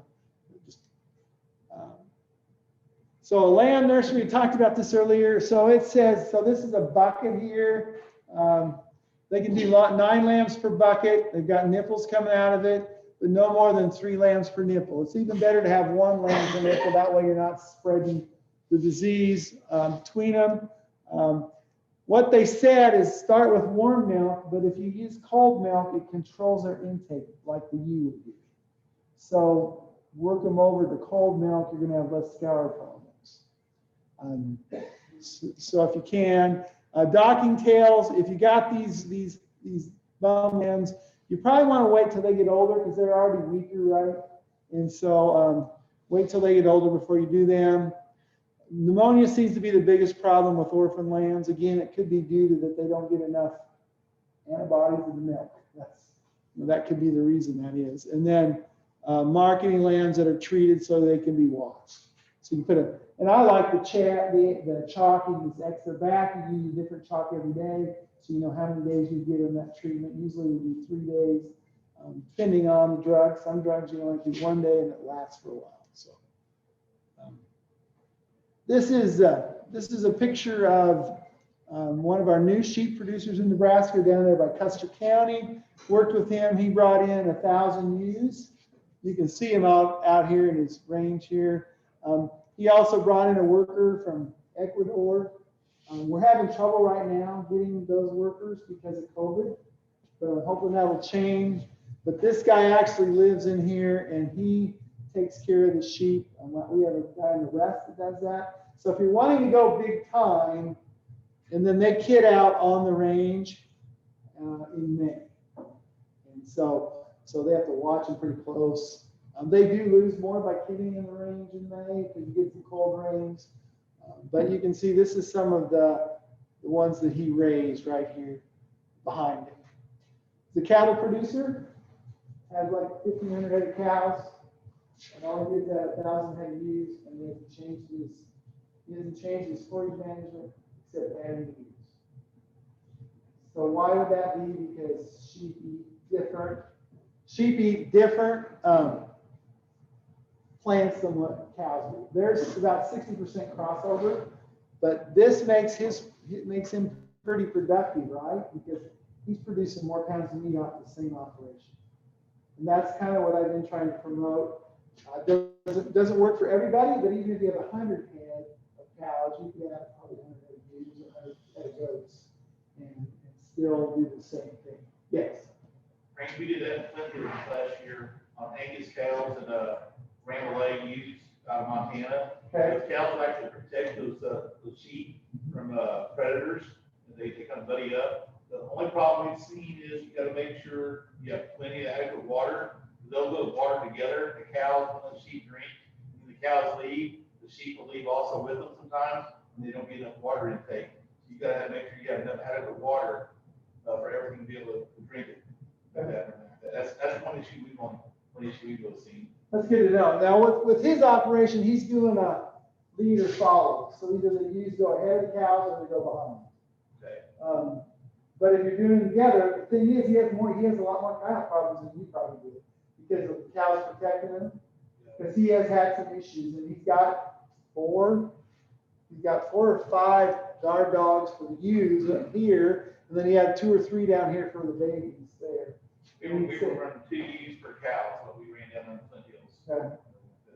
And I always do one to start, so I'm conservative, and then if that works, you're going to add more, you can. But yeah, and you're only doing summer, right? So if you're doing year round, then they we separate. The ewes come out, separate them in the winter time. Okay. But in spring we go back together.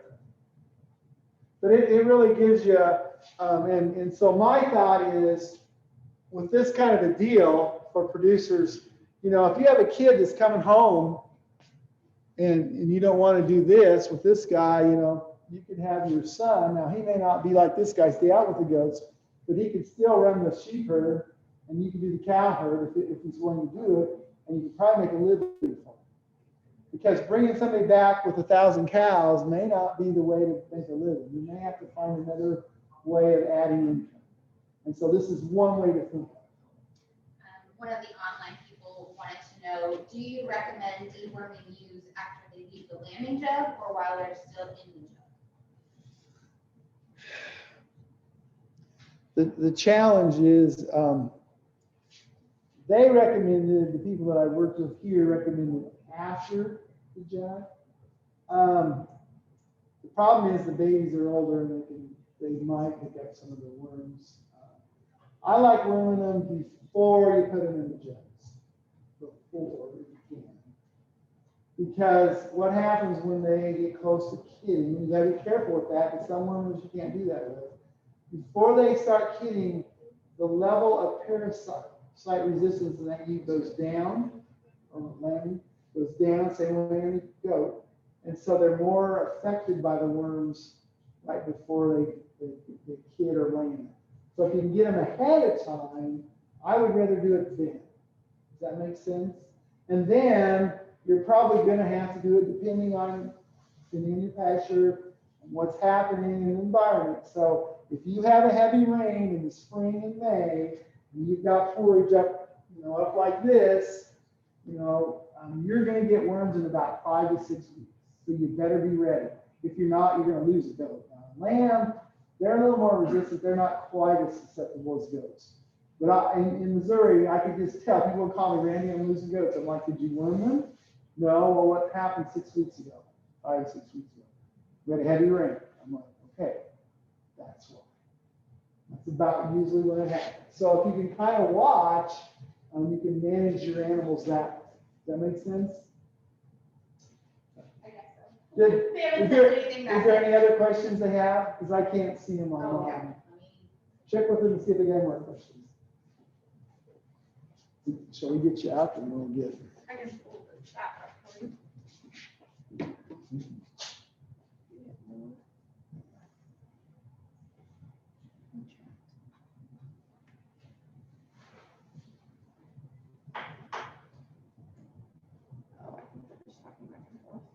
I think you're good there. Yeah, okay. I'm not sure what camera the Brunses use, but I think they got them off Amazon.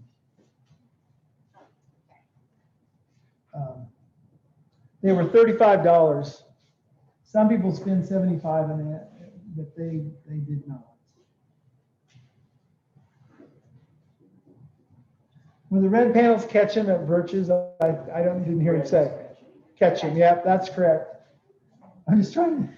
I got those ones answered for me. Okay. I was just. Okay. Okay, so I think next on our list is Rachel. Are we ahead? No. We're at John. But John. if you guys need the restroom. Yeah, use the restroom and I'll see if I can't get him on. Because I told him 1 o'clock. He's been trying to, but I told him it was us. John. Is he on? Did we have him not getting on? Let's He's see. trying. I'm trying to end the Zoom meeting, but it won't let anyone log into it on your end.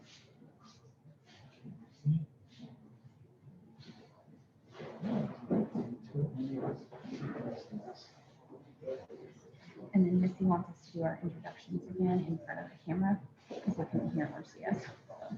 So apparently for this, I'm going to be standing right next to it, I guess, to get it.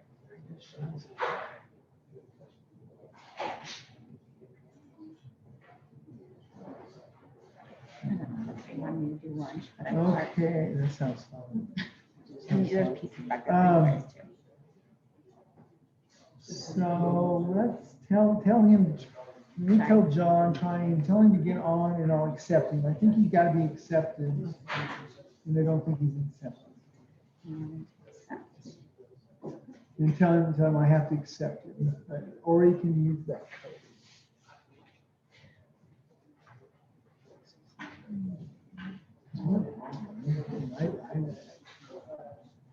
Tell him that he needs to get on mine, not on his. Okay.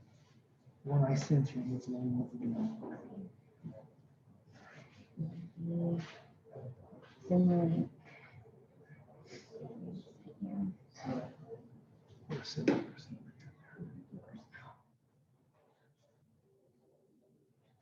Did he recommend? Who? Yes. Who, Birch or Randy? No. Birch didn't say he had a lot of trouble because he didn't know. Right. I feel like we need to have one person answering like questions. I know, I try. Are they, do they pop up over here? Okay. Just hold on. Yep, there, he's on, he's coming in. I just had to admit him, that's why. Says he's joining. And I'll share my screen. Geez Louise, like what is with can't hearing? Why can't people hear? I don't understand that. They heard fine at the other place. Oh, I can't hear, I can't hear. That's the only thing I don't like about it. That's why I don't like it either. Hey, I'm in now. This is John Magnuson. Okay, I'm gonna try to get you as a co-host. I know, it's huge, that's a huge barn. Make co-host, there we go. Yes. Okay, so you should be able to get on and pull up and share your screen for your PowerPoint, John. Try it and see. Okay. I'm kind of new at this, but I think I got it. Oh. Ah, there it is. Okay. Oh, no, you're okay. Hey, guys. Okay. I think we're good. John, I'll tell just a little bit about you if that's okay. We really appreciate John Magnuson. Okay, yeah. He's going to do our sheep and goat breeding herd nutrition. He's out of Columbus. We're doing this via Zoom. This is the nice thing is you can get experts from all over the world using Zoom. I'm hoping you can all hear. We'll turn the volume up as high as we can go. And I may ask you to speak up if not, okay? Okay, I will try and I'll try and speak as loud as I can. So I'll give you guys just a little background about myself, and please feel free to jump in if you can't hear me very well. I'll try to speak up more. Like Randy said, my name's John Magnuson. I am actually a Purina cattle specialist. I work a pretty decent sized territory in northeast Nebraska out into central Nebraska a little bit. I live up here west of Wayne, work with several dealers throughout that northeast Nebraska and several co-ops. The last few years, as a company, we've been seeing a lot more questions, a lot more animals popping up on the sheep and goat side.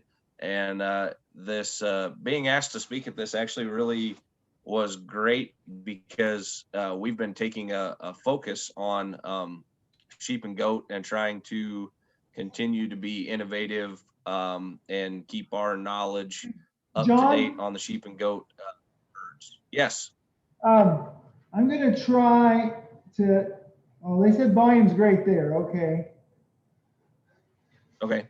You guys hear it here? We're gonna have to talk, you're gonna talk louder. It's not coming through here as well, and I think it's because it's not going through my projector. And I don't know how to set Okay. that. I'm gonna look here and see if I can figure it out. Audio cord from here to here. This is just video. HDMI should do volume 2 because it does on my other one. Yeah, but I don't know why it's not. It's not background, video settings.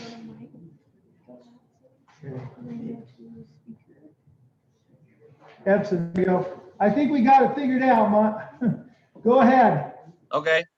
Okay. That's better. So here's kind of what I want to go over while we're here. Obviously, if there's questions or anything like that, feel free to jump in. Otherwise, I'll gladly field those at the end. You can see the topics are basic sheep and goat nutrition, and that's going to be focused on the breeding herd.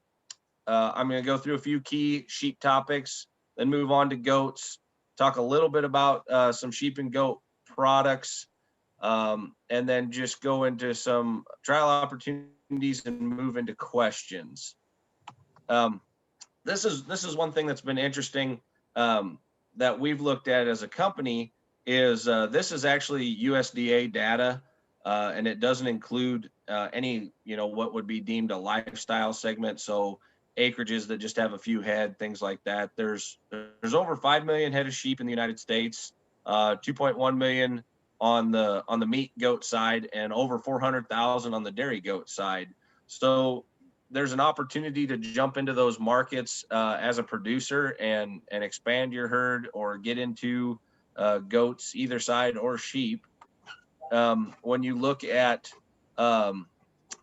where those sheep and goats are at, the darker colors on the screen here are where there's more livestock, more of those livestock available. So you look, Texas is big in both sheep and meat goats. California is very big. Missouri gets into there. Colorado is a few, but we have a good population of sheep and goats in the Midwest, in both, Iowa, Nebraska, South Dakota. There's quite a few sheep and quite a few meat goats, and we've seen those opportunities grow every year the last few years. So when you look at just some sheep and goat nutrition basics, these are the nutrients that are essential for the animals to grow, perform, reproduce, do everything that you want. You got energy, protein, vitamins, minerals, and water. I'm going to go through each one of these, just kind of a quick slide on each one of them, just to break it down a little bit further. And then we'll talk about kind of stages of production and where some of those things start to fall in.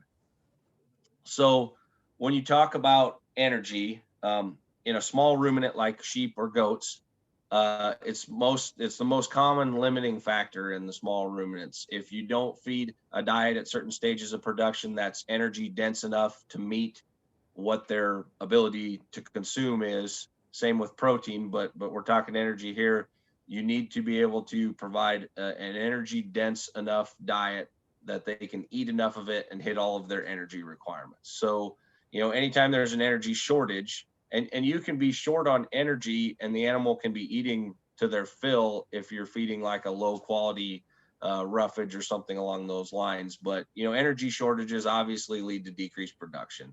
You'll see more sickness, more death loss, more susceptibility to disease and parasites. The biggest cause is typically, like I said, poor quality pasture or roughage, or just inadequate amounts across the board. The terminology we use for energy is total digestible nutrients, and that's just the term we use to express the energy of a feed or the energy of a ration and how many pounds of TDN the animal needs to perform at their stage of production. So now on to protein. Small ruminants are a little bit different. Like I said, I spend a lot of my time with cattle, but cattle are different. Sometimes the type of protein, depending on what you're trying to accomplish, is just as important as the amount of protein. But in small ruminants, amount is key. You have to make sure you're getting enough into those animals, total pounds of crude protein in their diet to hit their needs. Proteins used to repair tissue, build new tissue. Proteins especially important in rapid growth and high production situations. So you think of a dairy goat herd and constantly needing to hit production goals from milk production standpoint. Well, you need to make sure you're hitting your protein or even slightly exceeding your protein. If you've got a situation where you're raising breeding stock and you're trying to get them to a certain size in order to sell them, just for production purposes to get good records, protein again is very important that we're meeting those protein needs. Deficiency is most detrimental to younger sheep and goats. On the flip side of that, a lot of times our protein sources can be a little bit expensive. So overfeeding of protein usually adds cost from our production side, unless we have access to a low cost source or something's, pretty available at a lower cost. So now we're looking at minerals. And of course, there's minerals all across the board. And we could talk about macro minerals and micro minerals and all that, but I just kind of narrowed it down to the three most important, and we'll talk about some of the other ones later, but three most important are calcium and phosphorus and salt. Calcium and phosphorus, and you're going to hear this several times through my talk, are must be fed in the proper ratio. It's a little different for sheep and goats, but it's fairly similar. You want to be at least at like a 1.5 to 1 cal to phos, and most of the time you want to be at a 2 to 1. Calcium is very important for muscle activity, bones, teeth. It's essential for heart function, and phosphorus is very important, involved in the release of energy into the body. But as we know on the goat side, too much phosphorus can start to cause us some problems, and we will hit on that just a little bit here later in the presentation. So when you're looking at vitamins, obviously we look at A, D, and E fairly often, but A and E are the most important from a supplementation standpoint. They're necessary for normal growth, health, and reproduction. Ruminants in general, cattle fall into this, small ruminants fall into this. Vitamin supplementation is pretty simple because they can synthesize vitamins in the rumen. A lot of times A, D, and E are what we supplement, but they do get D from a little bit from feed, but from some environmental things too, being outside. Vitamin B, most small ruminants do have some sort of requirement for that, but that's one of the ones they can synthesize in the rumen, so there's no need to actually supplement that to them. So really, you'll see a lot of times on any feeds or things like that for your sheep and goat herd, it's going to talk about A and E levels and probably not going to talk about many other vitamins on the tag. Water. It seems very simple to talk about water, but you do see situations across all livestock where there's not as clean of a source of water. There's not a consistent source of water, and a consistent source, think about this time of year and it being cold. If we don't have heated water and they're still getting watered out of a trough, and we're constantly, having to, the animals are constantly trying to fight ice, and to get water, your challenge is you want a clean, consistent source that's available at all times to those animals, because water obviously is hugely important. But just, it helps them digest food. It helps regulate their body temperature, lubrication within the body, and it helps in transporting waste from the body. So think about that if you're ever having any issues with animals. Number one, let's look at the water source. Let's make sure it's clean. Let's make sure they have access to it at all times. And let's do our best to keep it in front of them. Like I said, at all times. So when you look at sheep breeding herd requirements. And I'm sorry, I kind of jumped drastically into that next one, but I'm kind of jumping into the next part where we're going to look at some sheep requirements for ewes. So one of the things that we need to look at to try and figure out a ration for these sheep, to figure out what their requirements are, is what's the ewe's weight and what is her stage of production, because their requirements differ depending on where they're at in the breeding cycle, in the gestation cycle, lactation, everything. You can see I've kind of got it split.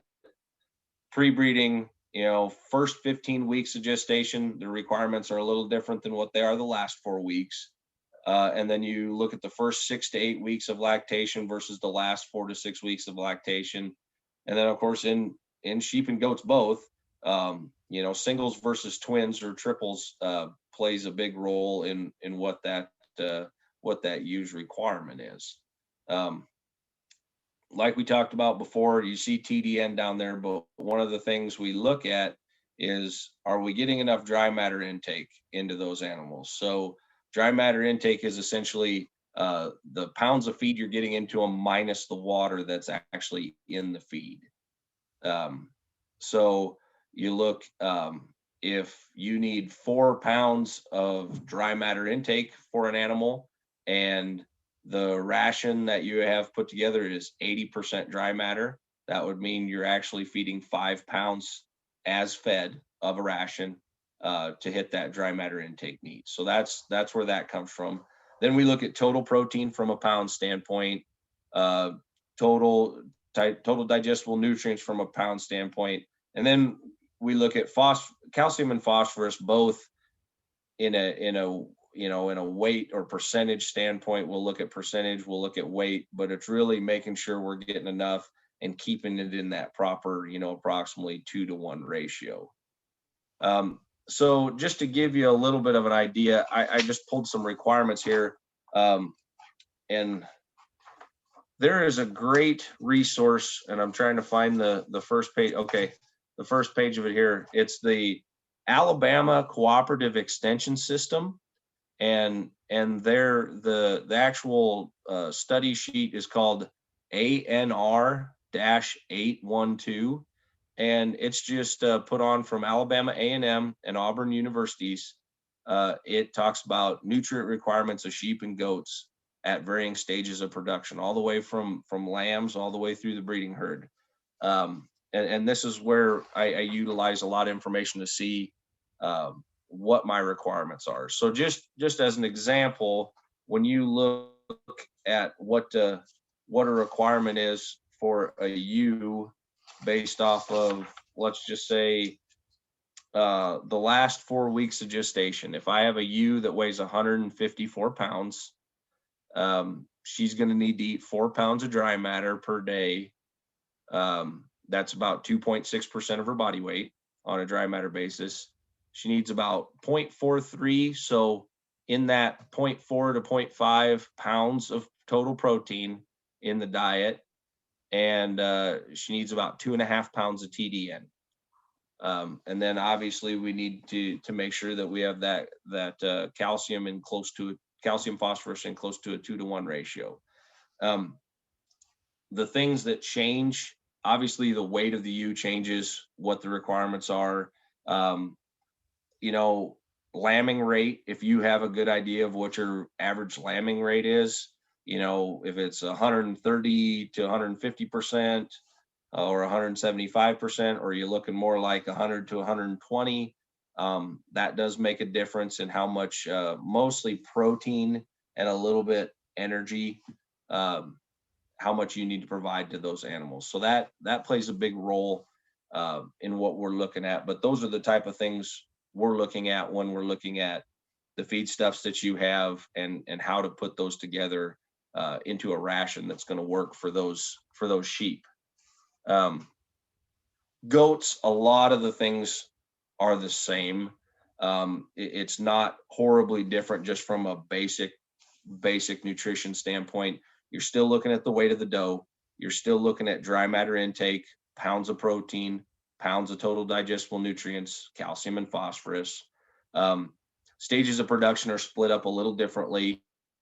We're looking more at late pregnancy, lactation, and then if any of you are into milk goats, when you get those goats into, or dairy goats, when you get them into milk production, then it's additional pounds of milk production play an important part in where we see those requirements going.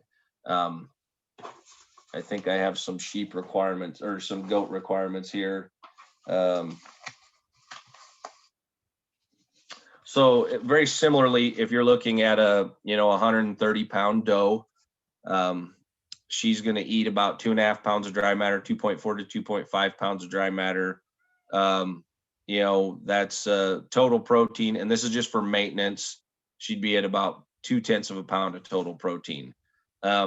Lactation would add like almost another 0.2 of protein on there. So we'd be going from about a 0.2 to a 0.38 pounds of protein intake as we get into lactation. The dry matter would increase when you look at late pregnancy or lactation, and so would the energy requirement would bump up a little bit. So if you're looking at maintenance on that, she probably needs 1.34 pounds of TDN, but it jumps us up and puts us more like 2.1 to 2.2 pounds of TDN when she gets into late pregnancy and early lactation. So those are kind of some of the things we're looking at. Again, the calcium and phosphorus in goats is very, very important also. It varies just a little bit between your basic goats, your Boer goats, your meat goats, your pygmy goats versus when you get into your dairy breeds. Then we have to look at maybe supplying a little more calcium into the dairy breeds. So I'm jumping back a little bit, and we're back onto, we kind of covered these basic requirements. Now I'm going to run through 2 or 3 things with sheep and then 2 or 3 things with goats that we need to watch in the breeding herd that are important. One of the things that really came up with some of our tech staff that works with small ruminants was talking about ram management on the sheep side. And we're dealing with rams that are less than a year old, but they're old enough to get into the breeding herd. We want to look at 25 ewes in a pasture, maybe 50 ewes in a dry lot scenario, depending on how big of a dry lot scenario we're in. Where we get to those older rams, we basically double that amount.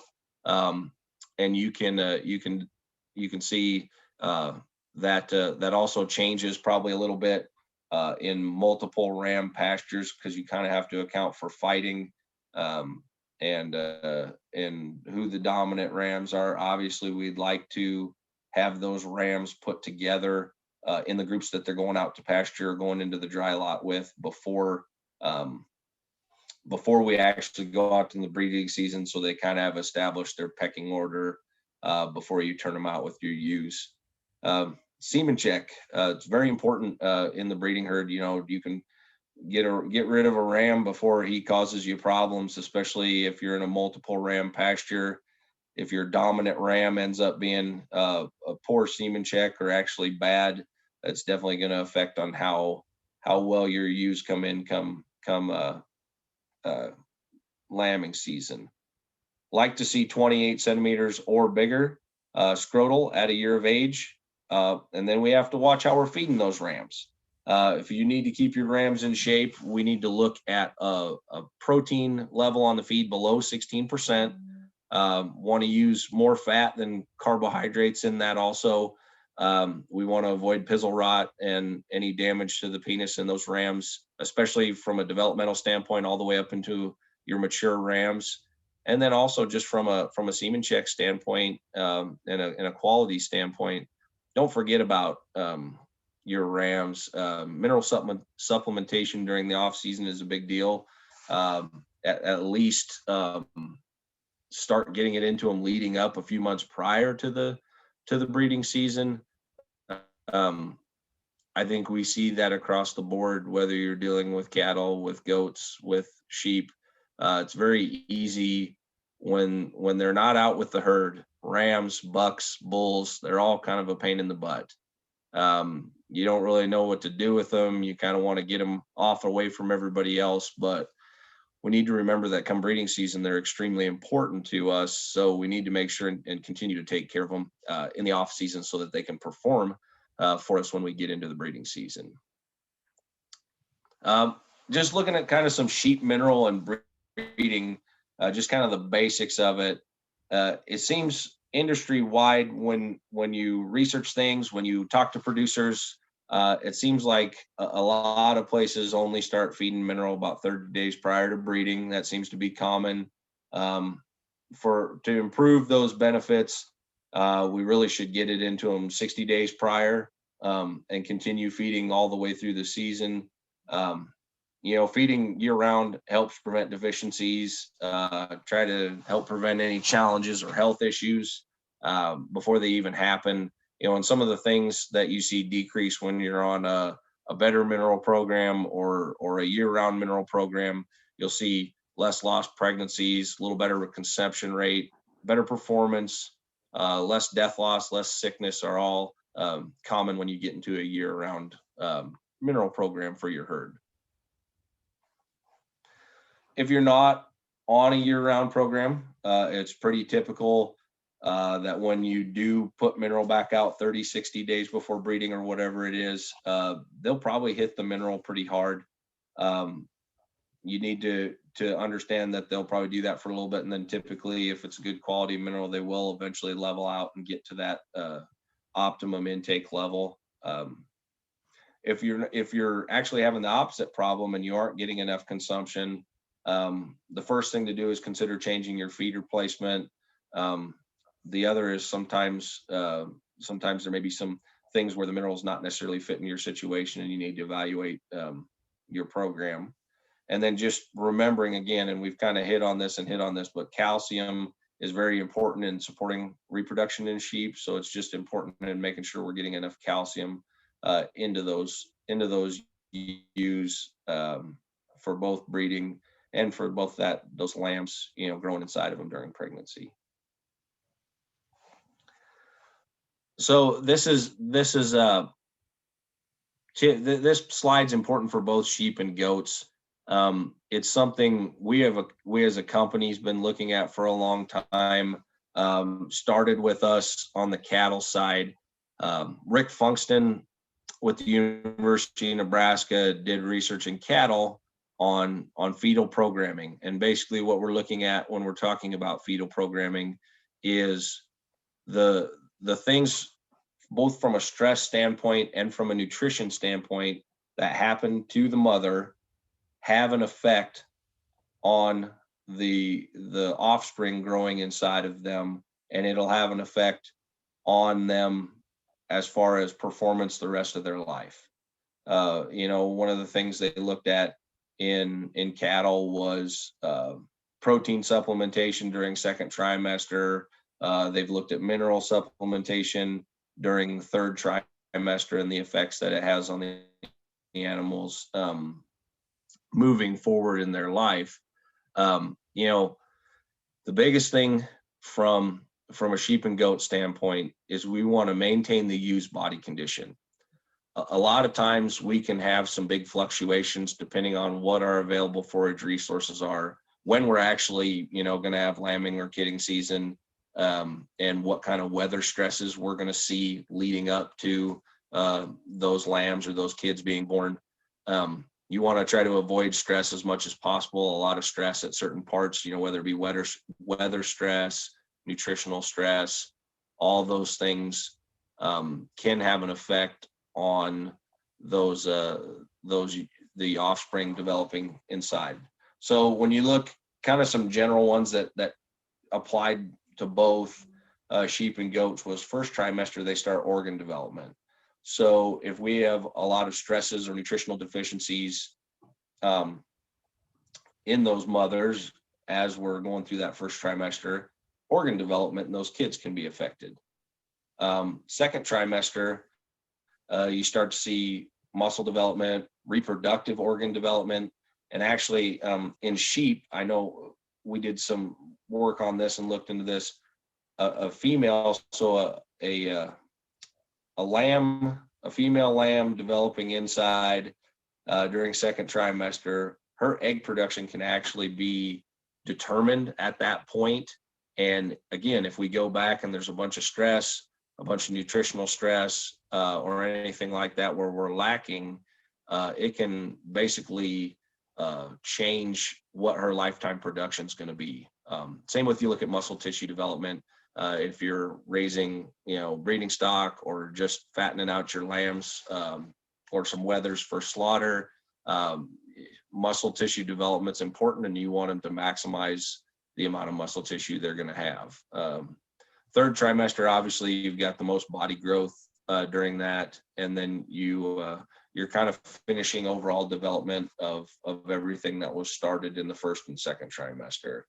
So you're really trying to find a way where you can maintain your does or your ewes in a good body condition score, stay away from big fluctuations throughout the pregnancy, avoid stress as much as possible. Obviously, some of the weather stress we can't really control unless we're able to get animals inside of a building or something along that time or along those lines. But when you look, bottom point, and we'll talk about this later, it's just mostly talking about fat being a better energy source than a carbohydrates. It's a very efficient energy source.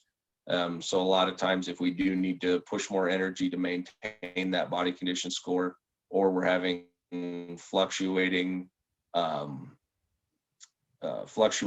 roughage quality, whether it be out on pasture or, what we're feeding them in the dry lot, we need to look at getting some sort of supplement out to them where all animals in the group age, all ages can get to that supplement and have their chance to consume it. And we'll talk a little bit more about our sheep and goat block or tub that's available. So moving on to goats and some issues we can run into with goats or things to look at. Ketosis and pregnancy toxemia in goats can be an issue.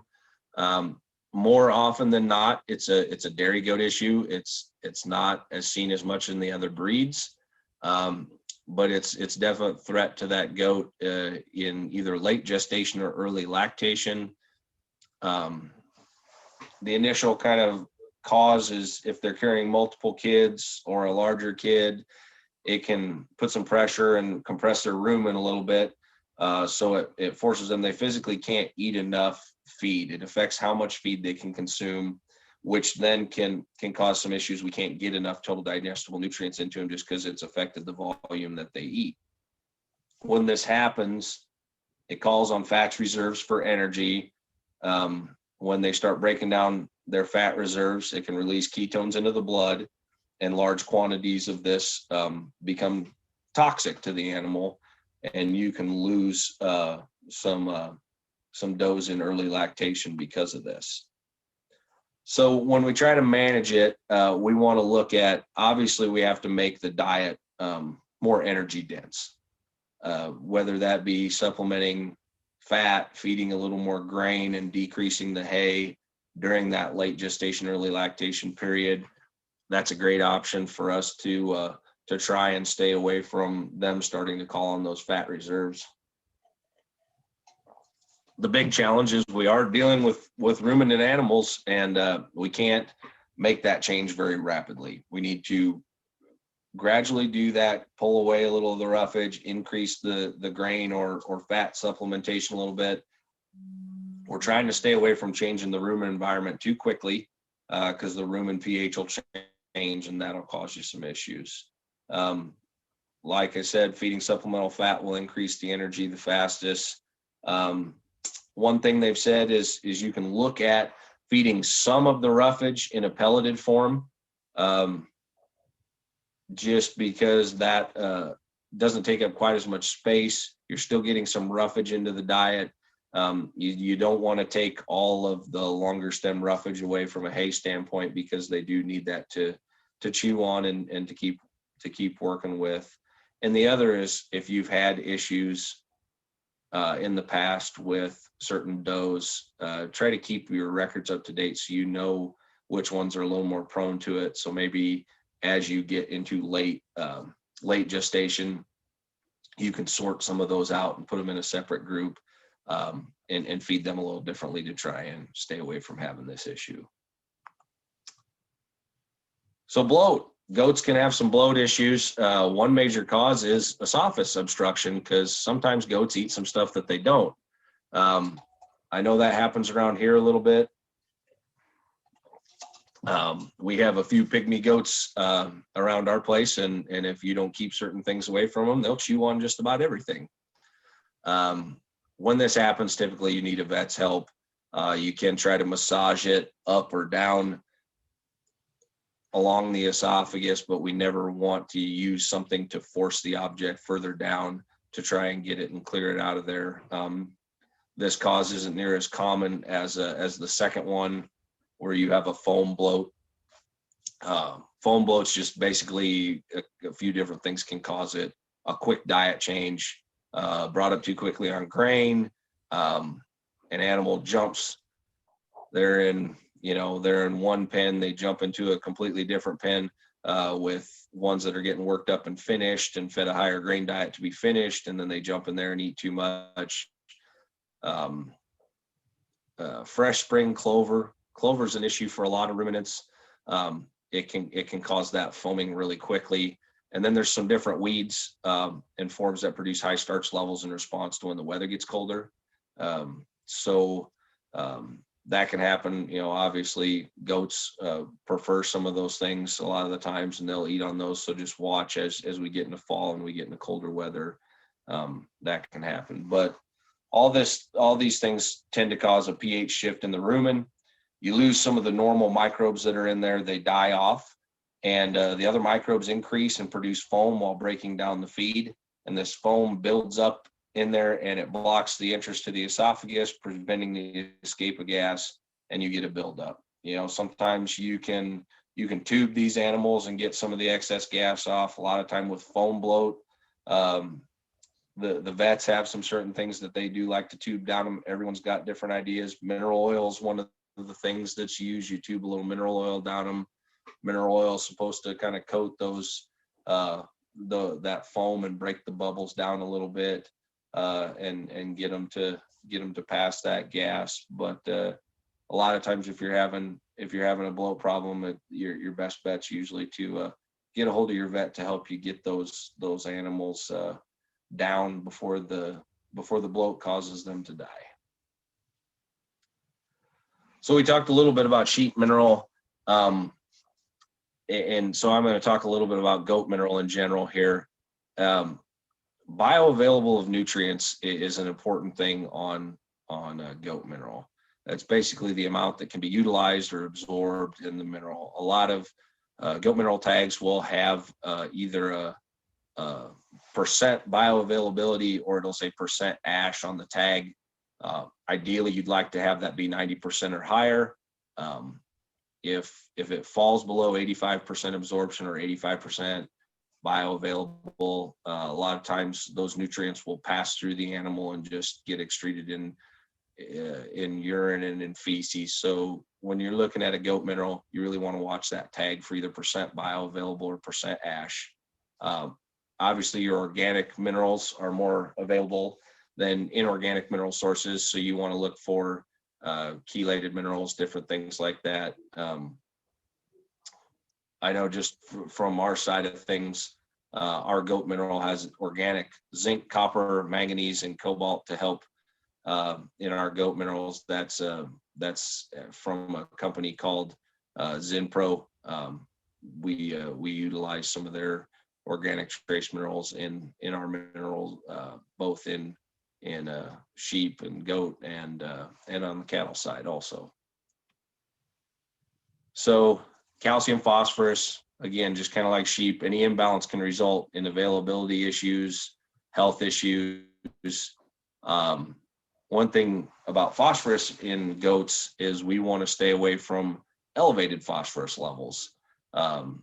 It can cause urinary calculi problems, leading to blockages in the urethra. So in goats, you kind of want to stay away from feeding dry distillers grains or very much dry distillers grains, because their distillers grains will elevate your phosphorus level in your diet. It'll hurt your ratio with calcium. You either have to supplement more calcium to keep your ratio correct, but you also, when you get into those situations, just the excess phosphorus will start to give you problems from a urinary calculi standpoint. Obviously, that seems to happen more in males, in your bucks, in your wethers. We want to stay in that 2-to-1. And just kind of as an example, I know our goat mineral is around 18% calcium and right about 8% phosphorus. So just a few more things. Obviously, minerals important. You want to have consistent intake in it. You want them to eat the appropriate amount every day. You don't want them to get too carried away and eat too much. There's a lot of reasons they may be eating too much, but on the flip side, you don't want them not eating enough of it, because you want to make sure you're keeping your cal-phos ratio correct. You want to make sure they're getting their vitamins and trace minerals that they need. Mineral deficiencies affect both the doe and the kid, like we talked about with the fetal programming part of it. If we're seeing deficiencies in those does as they go through the different stages of pregnancy, that can affect the long-term health and productivity of the kids. A year-round feeding, you're also looking at, okay, mineral needs have to be formulated to cover where forages are deficient at any point in the year. When we're dealing with a grazing animal, for those of you who are able to get your animals out onto pasture and you don't have to dry lot them, throughout the season, those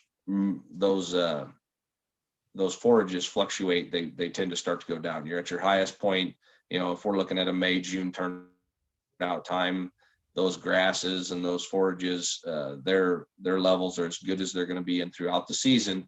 No matter how much quantity of forage, you can have all the grass in the world, all the forage in the world out there for those animals to graze. As you get later in the season, the quality of it does continue to decline.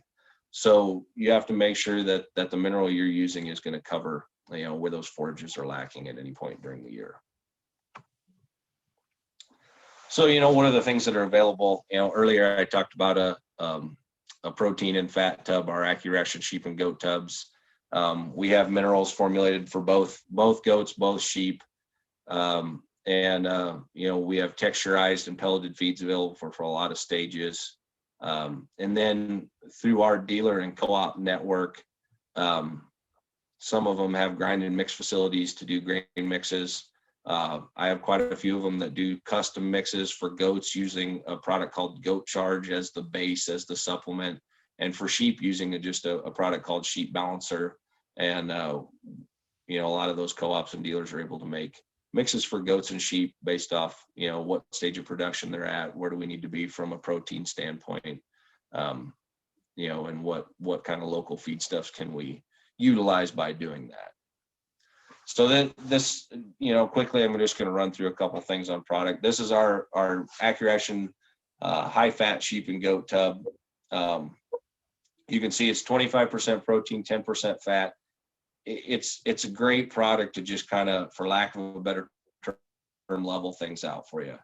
If you have a group out on pasture, you got some older animals that are in great shape, some younger animals that are lacking, maybe everything as a whole isn't quite in the body condition score you want it to be. The animals have access to it at all times.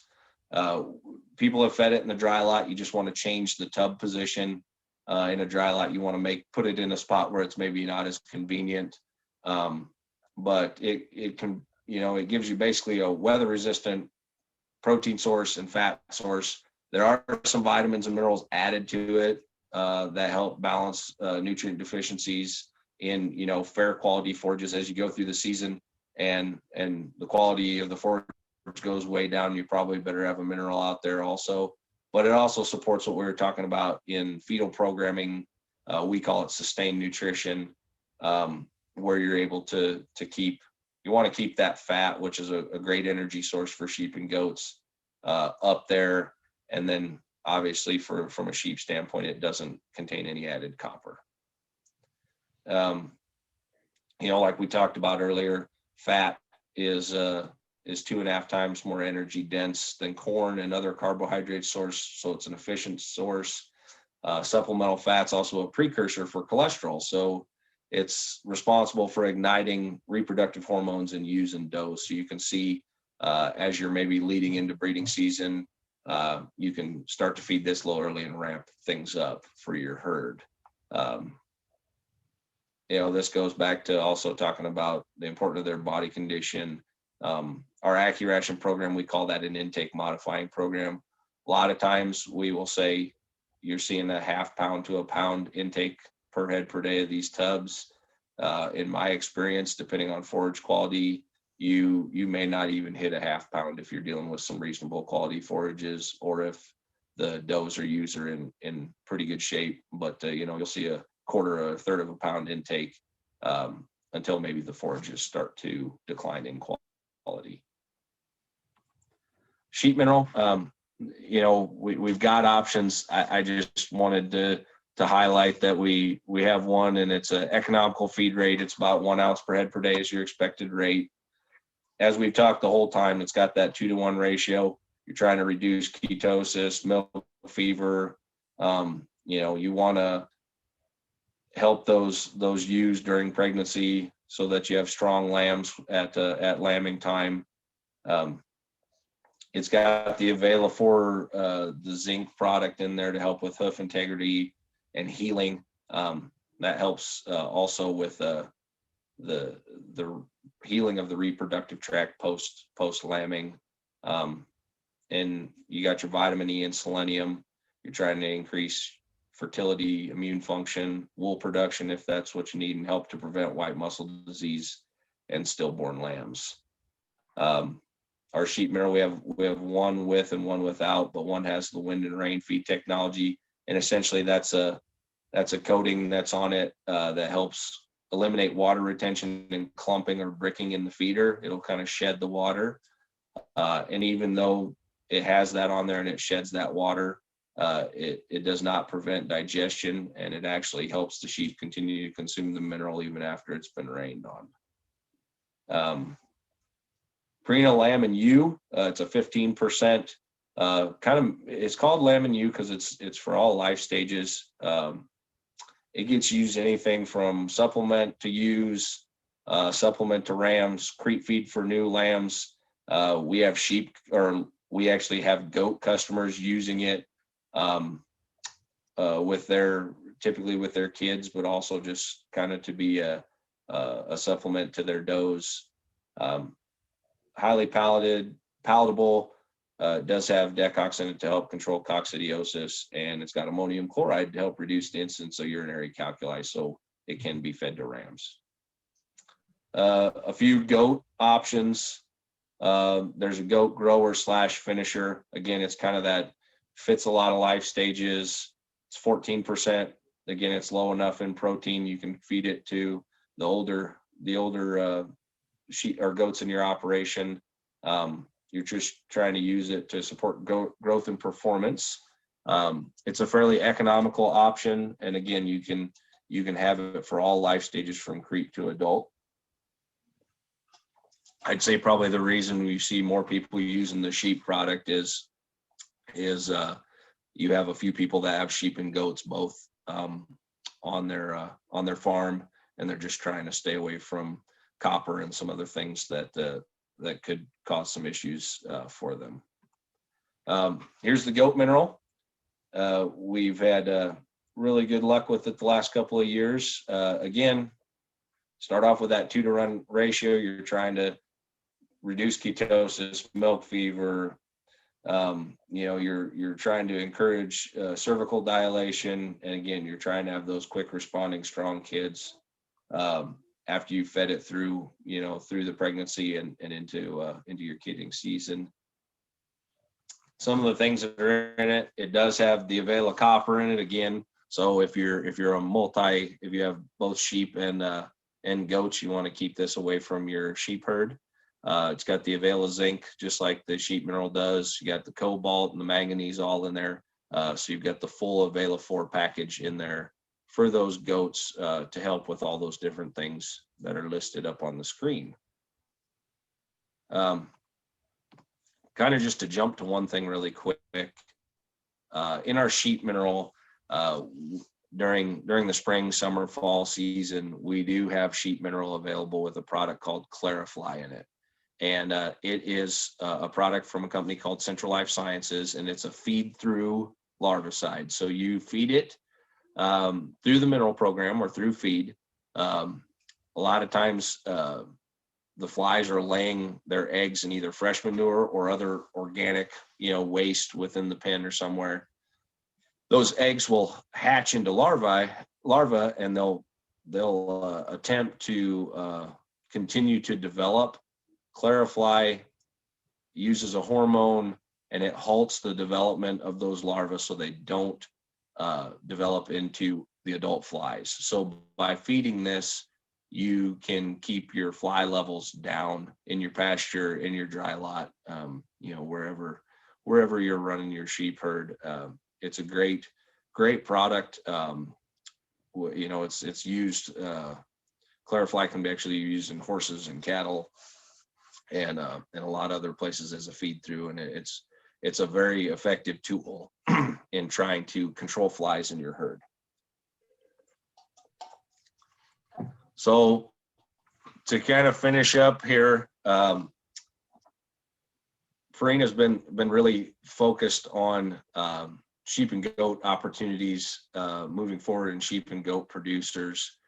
We actually, for the first quarter of 2021, we've got some feeding trial opportunities for sheep and goat producers. There's a rebate available depending on what product you use. Typically, we need to have 50 head or more on the product to qualify for the rebate, but it's a pretty simple process.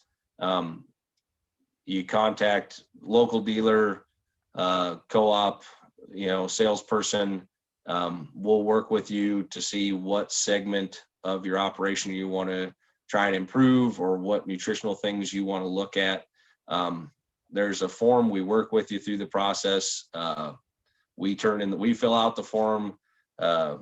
We turn it in when it's done, depending on what product you're looking at. If you're looking at like a grower product or just a supplemental feed, it might be as low as 28 days trial. If we're looking at a mineral program, we look at 90-day trials, and we keep track of consumption and other things that we see.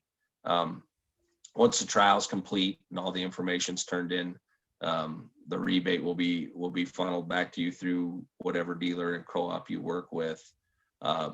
Even if you don't have 50 head, we would love to try and work with you on trying our products or changing your program a little bit and proving to you that they work.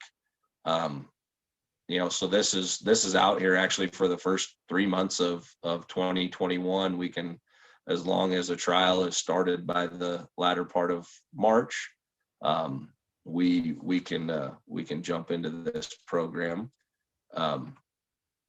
I wanted to point these people out. This is actually our technical staff when it comes to small ruminant standpoint. I don't know, how, if you recognize any of these names. I work with Dr. Elliott to get a lot of my questions answered, and he helps me with a lot of things. And Dr. Elliott's been great with supplying me with information, looking at rations that we've put together for different producers. We have access, any Purina employee or Purina co-op or dealer has access to these people to help figure out any nutritional issues or any problems that you guys are having.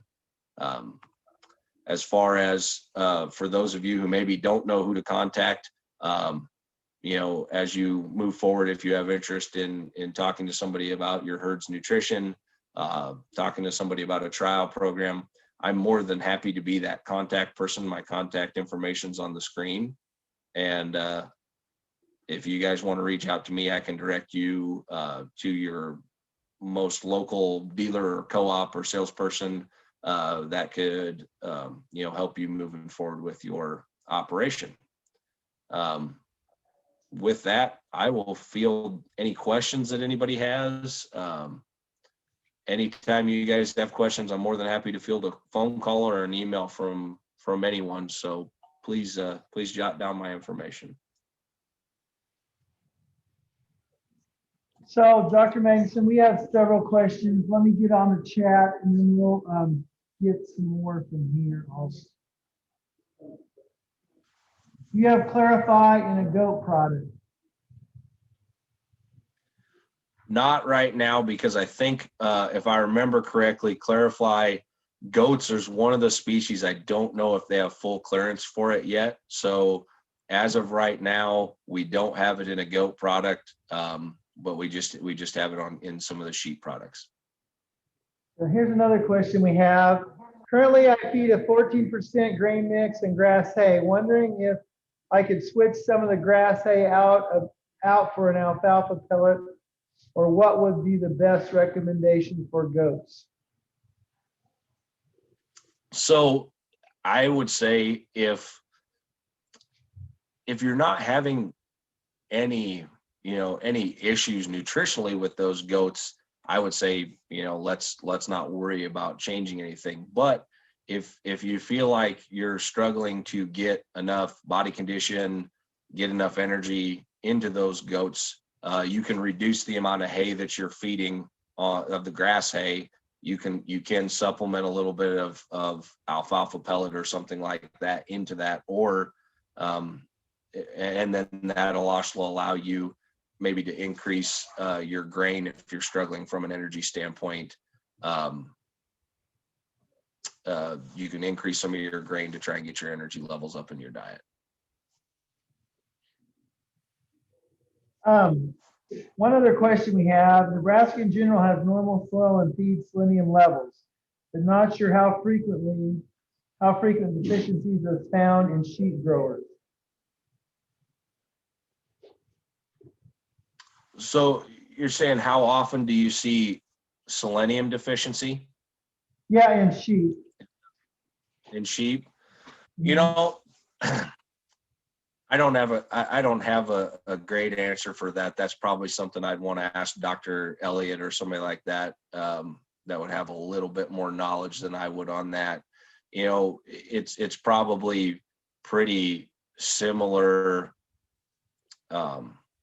as we see on the cattle side.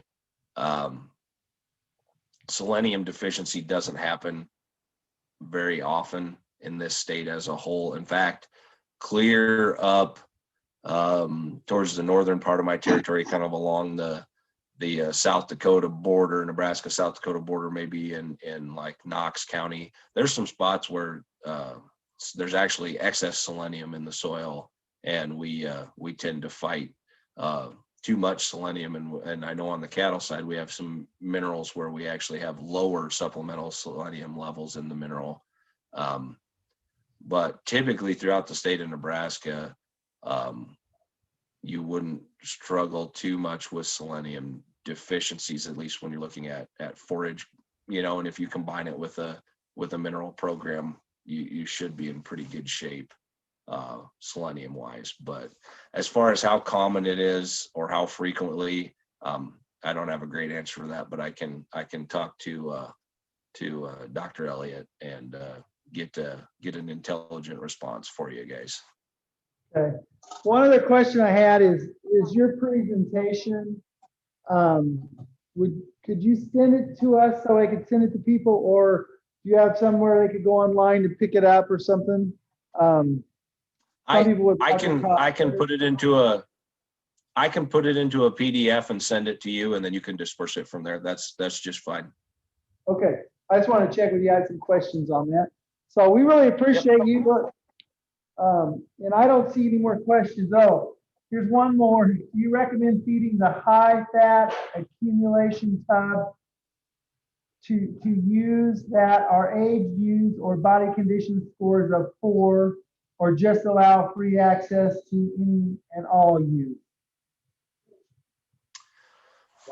Obviously, our recommendation would typically be if you have a group of ewes that need, that need more fat in their diet, that need to put on some condition, if there's a way you can put them in a separate group and allow them access to the tub and keep your other running ewes that seem to be in great shape away from it, yeah, that's probably the most economical way to do it. A lot of the times, just in the situations we've been in, most people are running everything as one group. So you put the tub out there and everybody has access to it. And it just, because it's, there 24 hours a day, even those more timid animals or those younger animals or those older animals that maybe aren't in as good a body condition score, they have their opportunity to get access to that tub and get some more fat in their diet. But if you can separate the ones that need it out, that's the most economical way to do it. We want to thank you. Any more questions? We want to thank you, and we will get that. You send it to me, I'll send it out to people via email, that PDF. Appreciate it. Oh, I appreciate the invite. Really, we're as a company, we're really excited to be able to get in front of a group like this. So thank you so much for the opportunity. And like I said, if you guys have any more questions, feel free to reach out. Thank you. Thank you. And I think we'll have to stop. You'll have to stop sharing to get me back on. I think I did it. You did. Hey, thank you.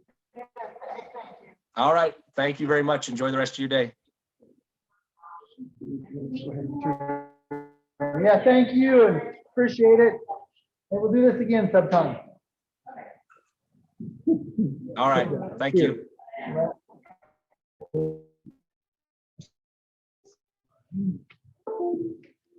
This is not going to hurt anything. We'll pull it tomorrow if you want. You won't be able to use this. Oh, well, that's good. Let's just.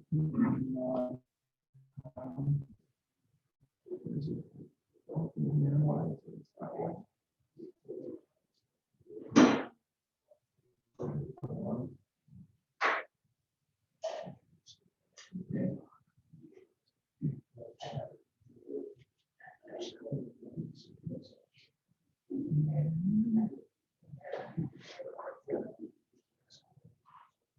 This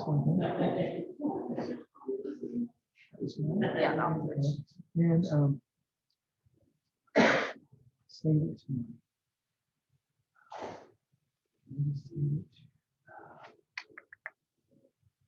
desktop.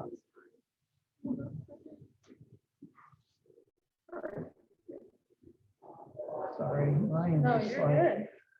Just trying to help. You're helping good because I'm my brain shot. Okay, now I'm going to, so it's saved there, so I'm going to close this. And then we're going to take this off.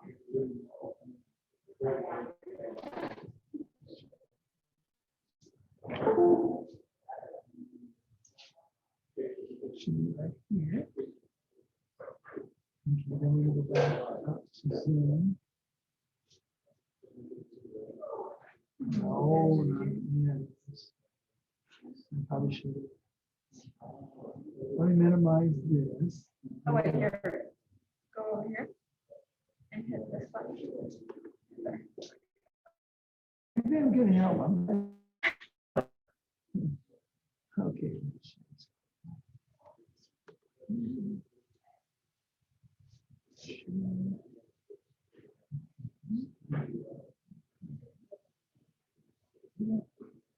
Okay, now we'll plug this in. Sure.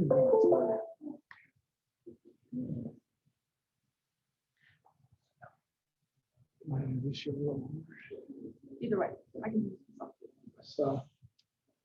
So our next talk is going to be health concerns during lambing and kidding. Rachel Gibbs is going to talk to us.